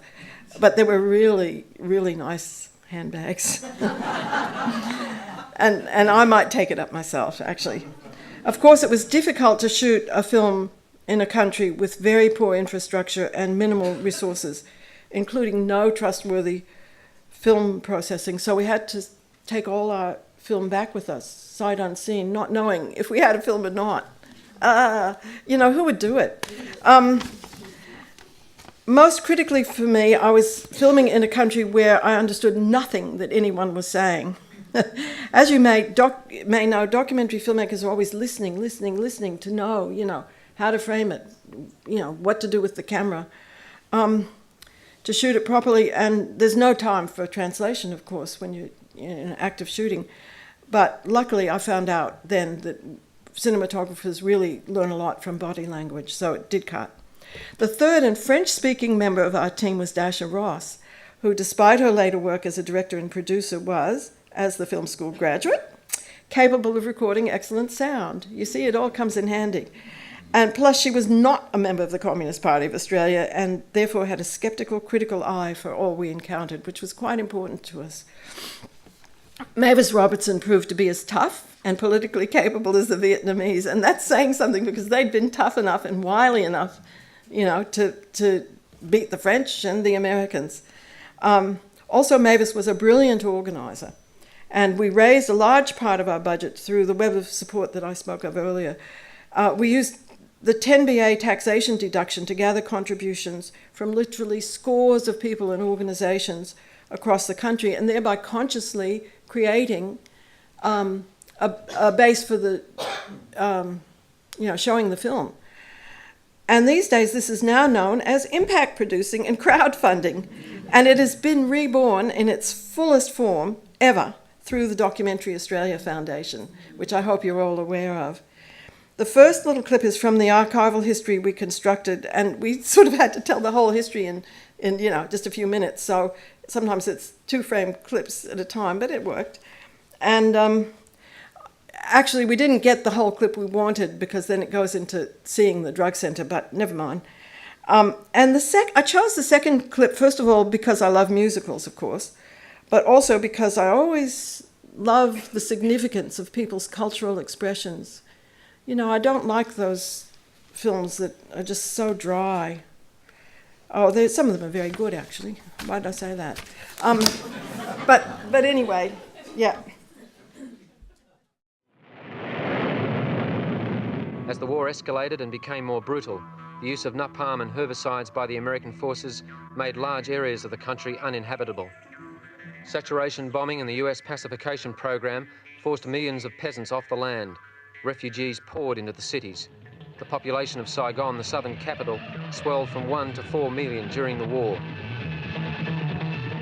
Poverty, homelessness and unemployment created a complex of slums and shanty towns where the uprooted scraped for a living.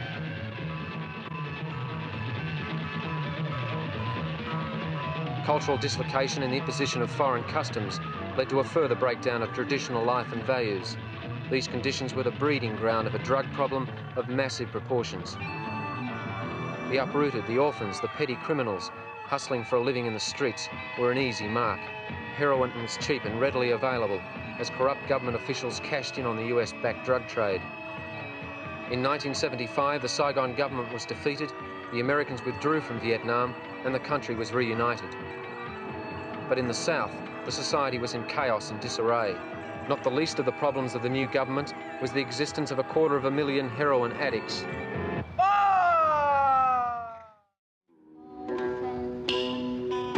Khi có một người chồng phụ có tham sân, nghĩa kim bằng chàng sen nhẹ tờ mãi lung thì tình chân gối như thay khăn đồi ao.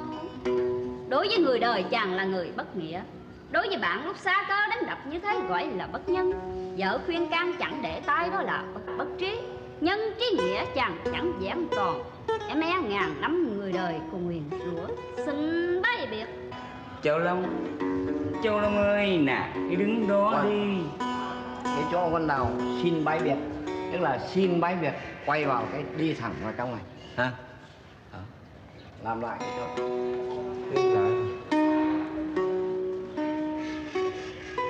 Dương Lan chàng, quân Minh thì thần lương và có lưu truyền rằng chuyện giết chó khuyên chồng. Châu Long, nè, anh nghe những lời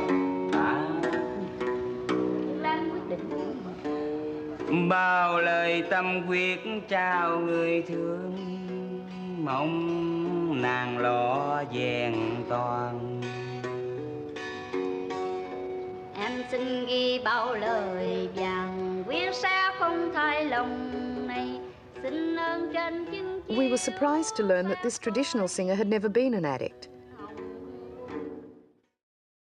Flamenco Park was made, the Women's Film Fund funded films by women, and there was a great breadth of films, and this is one that I liked a lot.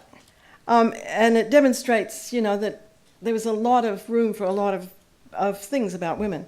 But the great thing is we screened films like this one at the Opera House. And in the early 80s, we often filled the Opera House cinema for our various independent film screenings, some organised, as I recall, by Sylvie Leclisio and Glenys Rowe. But on this film, I learned two important things. One great thing was that Richard Mordaunt had this beautiful ACL eclair. And he had gone to the factory and gotten the best lens ever. And it was a 9.5 to 57mm lens. And you'll see in the clip that you can sit right next to somebody and film. It was a beautiful lens. And I just realized how important that was. And he let me keep the camera. It's incredible. I mean, these days you probably wouldn't do it. But the other thing that I learned was, you know, people call themselves DOPs. They're little students and they call themselves DOP. A DOP manages a department. And for part of this film, I got to manage a department. It was 3 other filmmakers because we were shooting a fashion show. And there was Tom Cowan, from whom I had learned.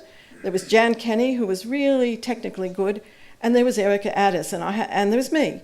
Well, I knew I wasn't as good as them, so I gave myself the wide shots. And, you know, you have to be ruthless, absolutely ruthless in your decisions. And so I gave the handheld backstage stuff to Erica Addis. I looked at Tom. He was really a good cinematographer, but I just had that feeling. And he actually shot all the stuff on the stage very well, of course. And then I remember when we saw the rushes, and I saw him look at Erica's stuff and think, oh, you know, because Erica had just finished at the film school. So that's all I'll say. There's some clips. Stay there. Stay there. Me? You stay there. Yes? Yeah. Yes or no? It's okay. No, sit down? Yeah. Go. What? What do you want me to do? I can sit down. Roll the clip.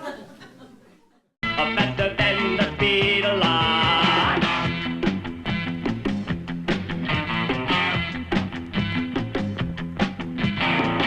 Planet Claire has pink hair. All the trees are red.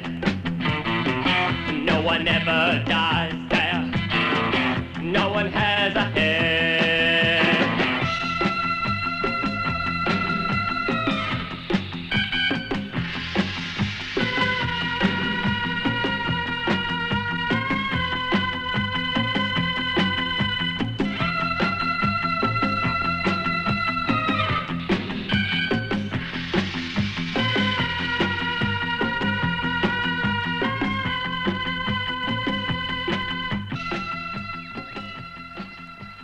I get up to the mountains, I'm devoid of ego, I just have my family, and it's just a source of peace, and I do my work up there, well, my pleasure, and of course that's that's where I get all my inspiration from now, and that's where I've started to draw and to paint and do all my best designs.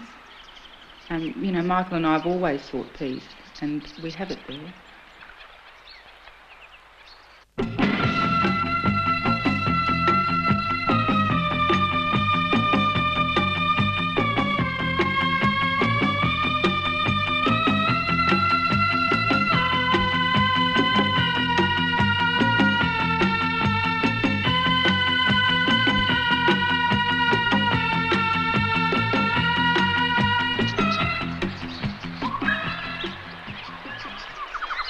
I've never known about the bush before, and it's just such a source of inspiration for me.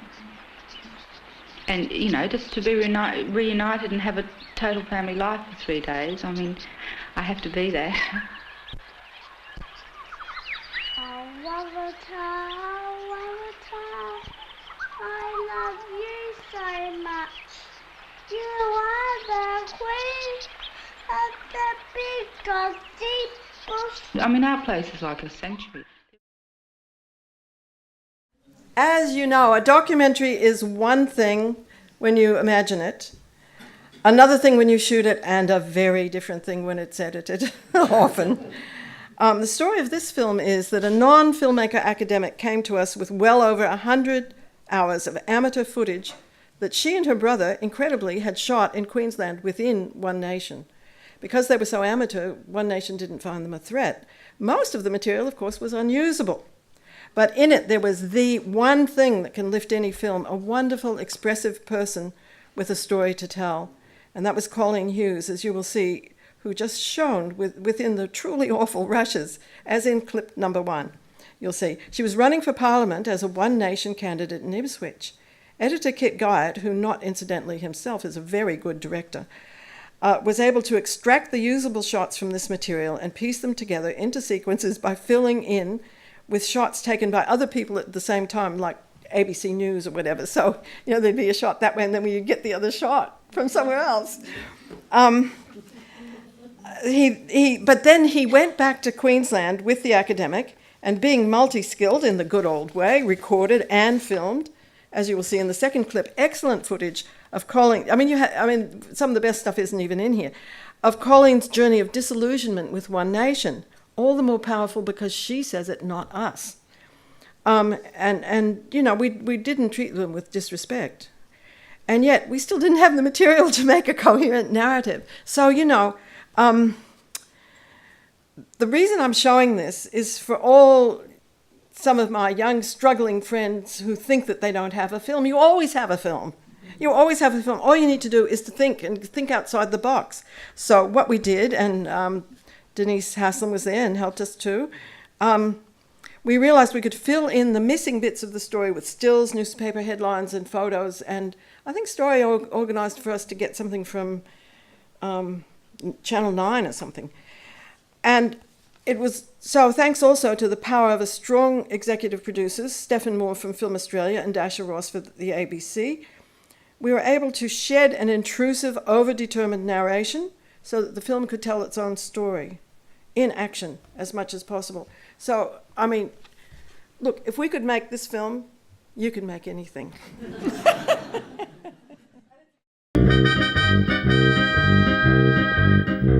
They only have just over 10% of the MPs, but One Nation continued to dominate the political scene in Queensland today as Parliament sat for the first time since the election. The party's 11 new members, watched by Pauline Hanson, took their seat. And I said to him that calling her deranged, simplistic and racist hasn't worked, so what does he plan to do now to stop her? I hope that One Nation just dissolves. 3 months later, the federal election campaign begins. Hoping to stop Hanson, the major parties direct their preferences away from One Nation. Pauline Hanson is now running for the seat of Blair, and Colleen is running for Hanson's old seat of Oxley. On the track, Jack. From the outset, One Nation is under fire and on the defensive. They're yelling and screaming and calling us fascists and Nazis and all this sort of weird talk that is really unwarranted, because there's nothing fascist about the organisation, there's nothing neo-Nazi about the organisation. I personally think Australia is a wonderful place. We are this potpourri of people from all over the world. And I'm out of Oxley into Blair or Ford at the moment, trying to find this guy that I can deliver this kit to who's going to run this booth. Isn't that wonderful? We've still got another 29 kits to deliver, don't we? Yeah. We've got to find the way to Ted Marsh's place. Ted Marsh, who lives, where is he? Go out into the highway, then keep on going. Go left and go to the second bridge. Left over the second bridge. This movement is to get back power to the people. Our politicians don't listen to us. Okay, guys, thanks. And this is why One Nation's come up from the ground like it has. Where is the difference between down there at Rudy Hill, Pauline, and see Kyle? It was that bit that frightened me. That was very scary. It was very scary. That was not a political party. That was blind following. You can't put her in the same category as the inimitable Mr. Oldfield. Mr. Oldfield has always run his own agenda, right? Pauline has no conception. She doesn't know world history. She doesn't know political history. She doesn't know current political rules. You could sit her down, if you could get her to sit down and read Mein Kampf, it probably still wouldn't dawn on her. I don't know what you could do. Maybe you could do it in picture form. Maybe you could show her a picture of Hitler sitting on the corner of the desk with the swastika draped around his shoulders, and a picture of her with the Australian flag draped around her. Maybe you could show her pictures of Oldfield saying, I'm a National Socialist, and we all know what that means, and pictures of Oldfield, see, I put them both together so much, Hitler and him beating up the crowds, right? And the Nazi Party and what it did. You might eventually, if you sit with flashcards and show her, because it's not something that's ever been in a history. The woman is ignorant only because she doesn't know. Police raids at the party's Ipswich and Sydney headquarters after fraud allegations had the party... A year later, the law had caught up with One Nation. The party, it turned out, was a commercial enterprise, incorporated by Hanson and the two Davids. The party members were not members at all, but fundraisers for a party of three. As long as they don't bankrupt me, and then I intend to stand for Parliament. As Ettridge explained, the party had a special structure, a defensive structure to protect it from dangerous elements. One by one, the people discovered he was talking about them. You give me one reason. Why should I vote for someone who is rude and arrogant? I like you. I'm not a lesbian. I don't like you because of your looks, because you are just ordinary person like me. I like you because I'm hurt. I'm hurt and hurt and hurt. And people, what's happening here, everybody voted for you, not because you are intelligent or because you are good looking, because you are one of us. People cried when you lost because we lost our hope. We lost our future. I come from Yugoslavia. Yugoslavia, they lost their lives. Australia will be next. The people have no work. There is no jobs. You go out there and see jobs are only casual. The small business is gone. Small business is gone. The jobs is gone. Now we've lost our social security. The people here who are jumping the queue from different countries, I don't care about religion, but they come in here, Pauline, they come in here, they take in my money, which I worked all 30 years for this country. How do you think I feel? I know there's a few editors in this room, and I just want to say that the big secret behind most documentary directors is, as many of them will not tell you, a good editor, especially an editor who, like Kit, has never openly despaired about the truly difficult footage I have always presented him with. Now, films are very rarely finished. They're merely abandoned, as you know. And we finally abandoned, for instance, My Survival as an Aboriginal as a shapeless hodgepodge, which it is. But now I understand some of the elements which have nevertheless given that film its vitality and long life, and also which you saw in this clip. Mainly Essie Coffey herself, you know, a really good person who can tell their story, but another is indeed the editing.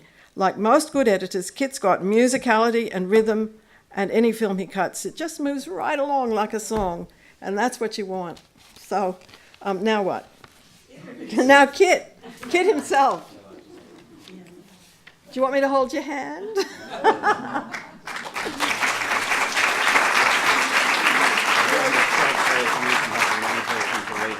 Thank you. No, not now. Not now.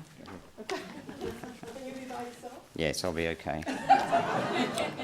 It's been great to hear speakers tonight and the comprehensive view they've offered us of Martha and her times and her films. So I feel a bit of a lightweight actually in present company. So I was just going to offer some anecdotes about my personal relationship with Martha, but once again I feel I've probably been outdone by Alice's little clip there.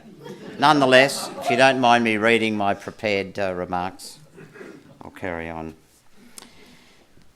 As you probably know, well, I think I actually collaborated with you on 6 films, Martha. I did some early editing on Betty and Joe, which... You certainly did. Oh, thank you. That's there. But apart from our working relationship, like many of you, I've had a long friendship with Martha. I hope this gives me permission to offer a few anecdotes for your entertainment and possibly for Martha's embarrassment. Bear with me. I first met Martha in about 1967 when she and her partner Chris Tillham lived in various mansions, or so it seemed to me, around Glebe and Balmain. At their place there always seemed to be time for ideas, discussion and debate over a welcoming cup of tea. They were hugely generous with their support, both emotionally and practically, for almost whatever progressive project or idea or movement came up.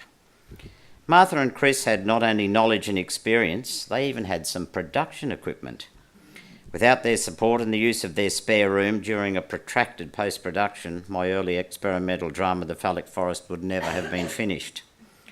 Without their camera, a 16mm blimped Araflex for the cinematographers here, and Chris's cinematography, Traction, a short ballet film, would never have happened. This atmosphere of support, exchange and cooperation was widespread in the local filmmaking and artistic communities of that period, which we've heard from earlier speakers too. I have no memories of any negative or destructive competitiveness, and it was this ethos that flowed into the formation of the Sydney Filmmakers Cooperative and many other community-level organisations and activities, as Steve Wallace mentioned earlier. But then, calamity. Martha and Chris were separating. I still remember being quite shattered by the news. But having been recently introduced to the amazing remedial powers of marijuana, I decided to resolve any imaginary conflicts they might have thought they had in their relationship with some good Buddha. I hope that my good intentions were apparent through my naive evangelism. From memory, Chris and I smoked the joint and Martha had the good grace to participate in the spirit of the occasion. She may have even accepted the joint as it was passed, but if it... Let me finish. But if it touched her lips at all, I'm quite sure she didn't inhale. Anyway, Chris and Martha did split up despite my clumsy intervention, and life eventually returned to normal. I remember also being involved in researching a project to make a health education series for Indigenous communities. The instigators, white community health workers in Bourke, had no official status or funding, but still managed to grab impromptu meetings with Whitlam government ministers as they waited to board aircraft, for example.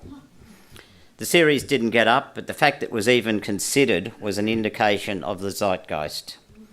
It probably broke ground for subsequent projects and certainly provided me with an experience I hope contributed later in editing Martha's films with Essie Coffey in Brewarrina. Martha and I struggled together through the early days of the transition from film, first to videotape, and then to non-linear digital editing. Didn't we ever? As she transcribed reams of time codes and shot descriptions, I realised that Martha is the only person I can ever met who can type faster than I could talk, while at the same time making corrections and adding comments on the fly. Martha's dominant qualities would have to include, as we've already heard tonight, her absolutely forthright determination. In the cut and thrust of post-production, I would cut and Martha would provide the thrust. Only after many long hours at the editing desk would Martha finally call it a day with a week. "Oh, Kit, I'm so tired, I just can't go on." But her resolve to see the project through would overcome the inevitable setbacks and disappointments. Inadequacies were to be capitalised upon, failures used to set new directions. Martha's innate optimism always eventually won through. Her motivational sayings, such as "onwards and upwards" and "inch by inch, frame by frame," still resonate with me when the going gets tough. Her other great strength is her absolute political correctness, not in the facetious way that term is currently used, but in its literal sense. Martha would always acknowledge the pros and cons of both sides of an argument, consider how others would interpret it, how all parties would be affected, and the implications and consequences of any outcome. While always the joiner and the activist and a woman of deep conviction, her position was never based purely on ideology. I think that's true. Anyway, Martha, I'm not going to give you option to comment at this point. But as Martha herself would demand, in the interest of balance, I will drag out a few of her failings, as minor as they may be. While she can be as charming as occasion requires, she has also been known to be quite stern. Her determination and outspokenness can be misinterpreted as rudeness. I remember one occasion, in the middle of a long post-production, and being somewhat flattered by the attentions of our young assistant, she, the assistant, and I took a slightly extended lunch break. On our return, we were reprimanded with a sharp, "Haven't you two got work to do?" Under the circumstances, I think that was a little harsh, Martha. But I do apologise for throwing a tantrum when you scolded me for dusting off the kitchen table with the floor broom. How gross, I don't know what I was thinking. And if I may end with a disclaimer, I did not use Commonwealth Film Unit equipment to make my own films, as Martha claims in the biographical piece she wrote for tonight's occasion. It would be ironic and tragic for my peaceful retirement if I were now to be pursued by the AFP on historical charges relating to misappropriation of government equipment. Thank you very much.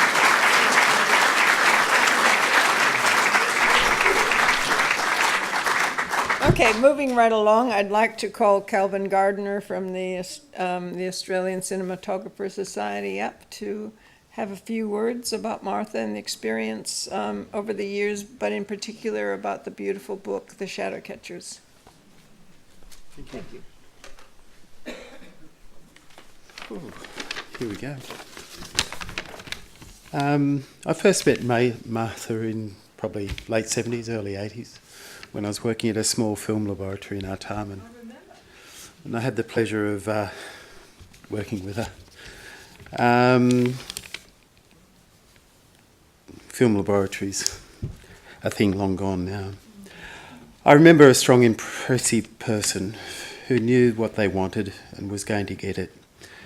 I was very ignorant in those days and had no understanding of the battles that women were having and still are having to get their voice heard.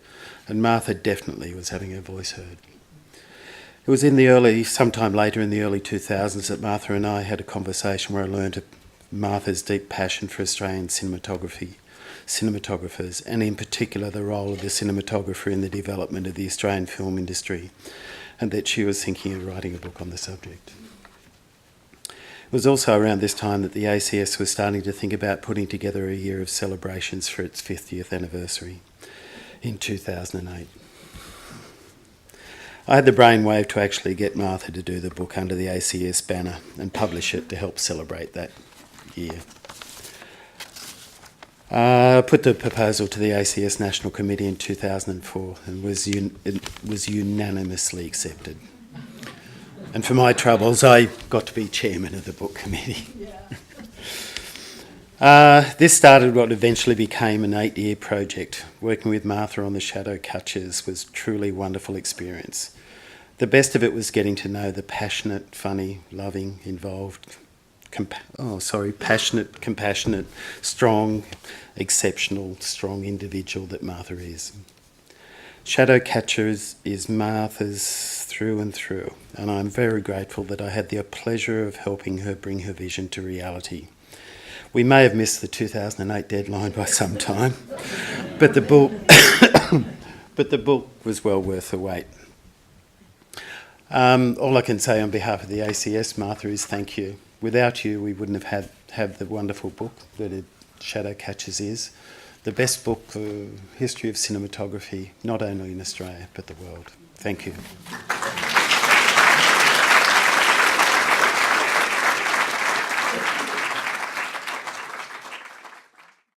This is a very historic event for the Society, and it has been many, many years in the making, and Martha will testify to that. It's fair to say that some of the cast and crew have moved on and taken up other projects, but our director, our author, Martha Ansara, has been with us right from the first call sheet. So Martha, thank you for that. Martha has been the driving force. She doesn't like us saying this sort of stuff, but she has been the driving force behind this project, and at times led us a very merry dance. But the outcome speaks for itself, and Martha, more than most, this is your night as well, so I thank you on behalf of us all for your determination, your passion and your grittiness. Thank you very much.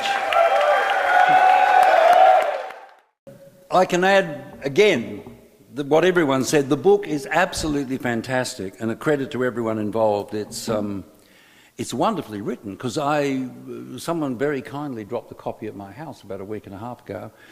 I couldn't put it down. And I am meant to be directing an opera, but I spent a lot of time. I have read the entire book. It's fascinating. The stories are wonderful. It's brilliantly researched. The photographs are quite fantastic. I don't think any country in the world has produced anything like it. I've seen snippets of the book. It's spectacular. Fabulous history of of us, I guess. Full credit to all of those who created it, produced it. Ronnie, I guess you spearheaded the whole thing. It's been going on a while. Congratulations to Martha, who adopted this project, then fostered it through a very difficult time in her life. Congratulations to all those who conceived such an audacious project and had the guts to finish it.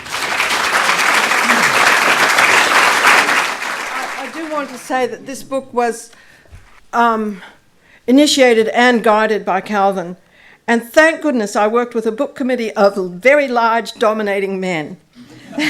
The significant background to our committee is that historically, cinematographers were pretty much the main filmmakers of Australia into the 1960s, but you'll have to read the book to find out.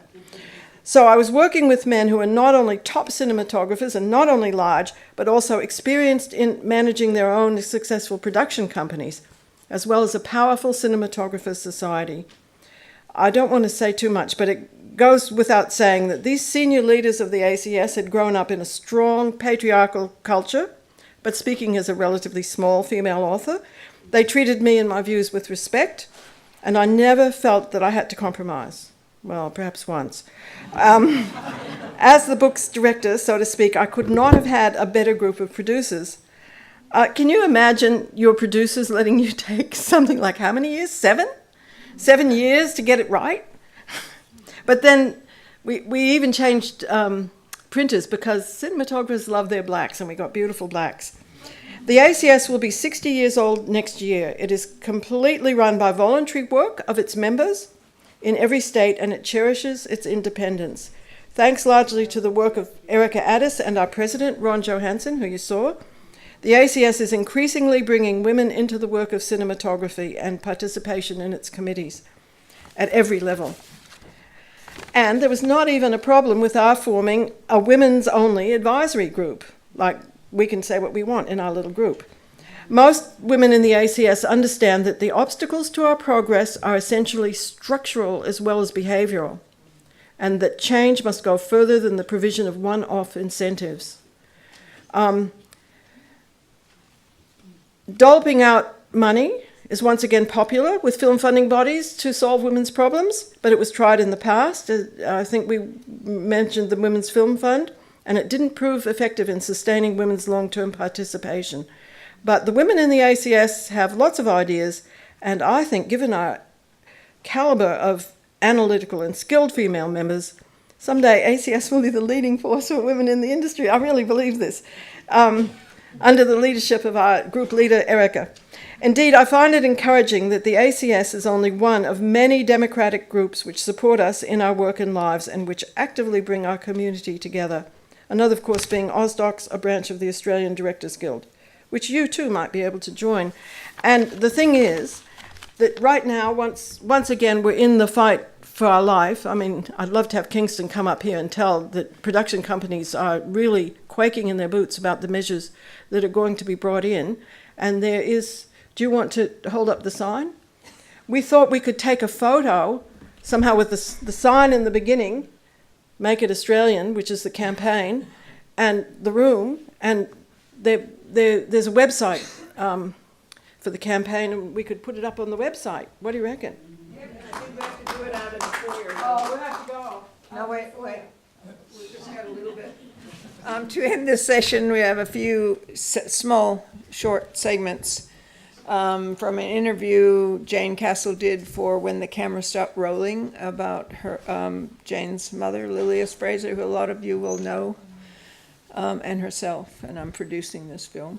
Lilias was a great friend of Martha's, and Martha had, in that interview, Martha had a lot of gems to say. So we're just going to really quickly show that.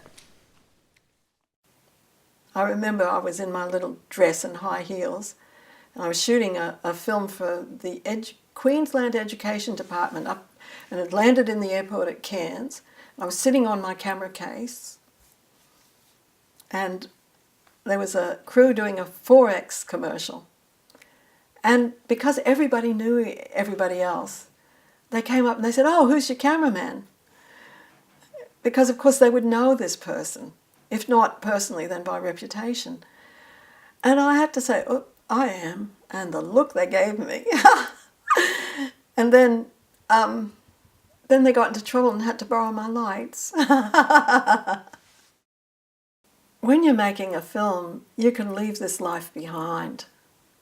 You know, I love it. I love it. All your cares are gone because you're in a different world. Especially when you're shooting it yourself. You're in a different world. I know this sounds like a fantasy, but I'm sure it's true because that's what it's like, you know? And you don't have any worries, really, because it's all focused on the film. And I suppose, you know, maybe making films is a bit like other addictions could be, you know? Yeah. Also, really, it frees you from all those mundane, complex, challenging things like raising children and, looking after the house and, relationships with people. None of that matters. You're making a film. You've got every excuse to be free in a different dimension. You're in a different dimension. I think I can say that. We only have a few minutes left, so we're not going to be able to have comments or questions from the audience. I'm really sorry about that. But anyway, I have a few more things to say. I want to extend an amazing thanks to Peter Butterworth, who has been helping us stream OzDox for a year or 2 years. And he's leaving the school after 31 years. He's our OzDox live switching maestro, and but his real title is Resources Manager Video Post. We will miss him immensely, and we're tremendously sad. So I just want a round of applause for Peter.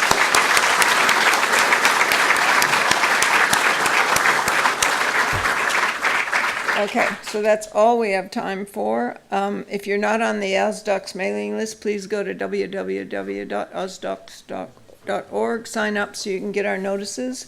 The next session is on December 13th. It will be a screening of a few knockout short films from Antenna Film Festival, some discussion at end of year drinks. If you are a director and not a member, as I said before, join ADG. The ADG, as I said, do a lot for directors and director producers, and we've learned tonight how important being in a union is, thanks to Martha. Please join us at the Bavarian Beer Cafe and we can continue chatting. And thanks again for all the people who made this session possible, including Martha herself, and for all of you for coming.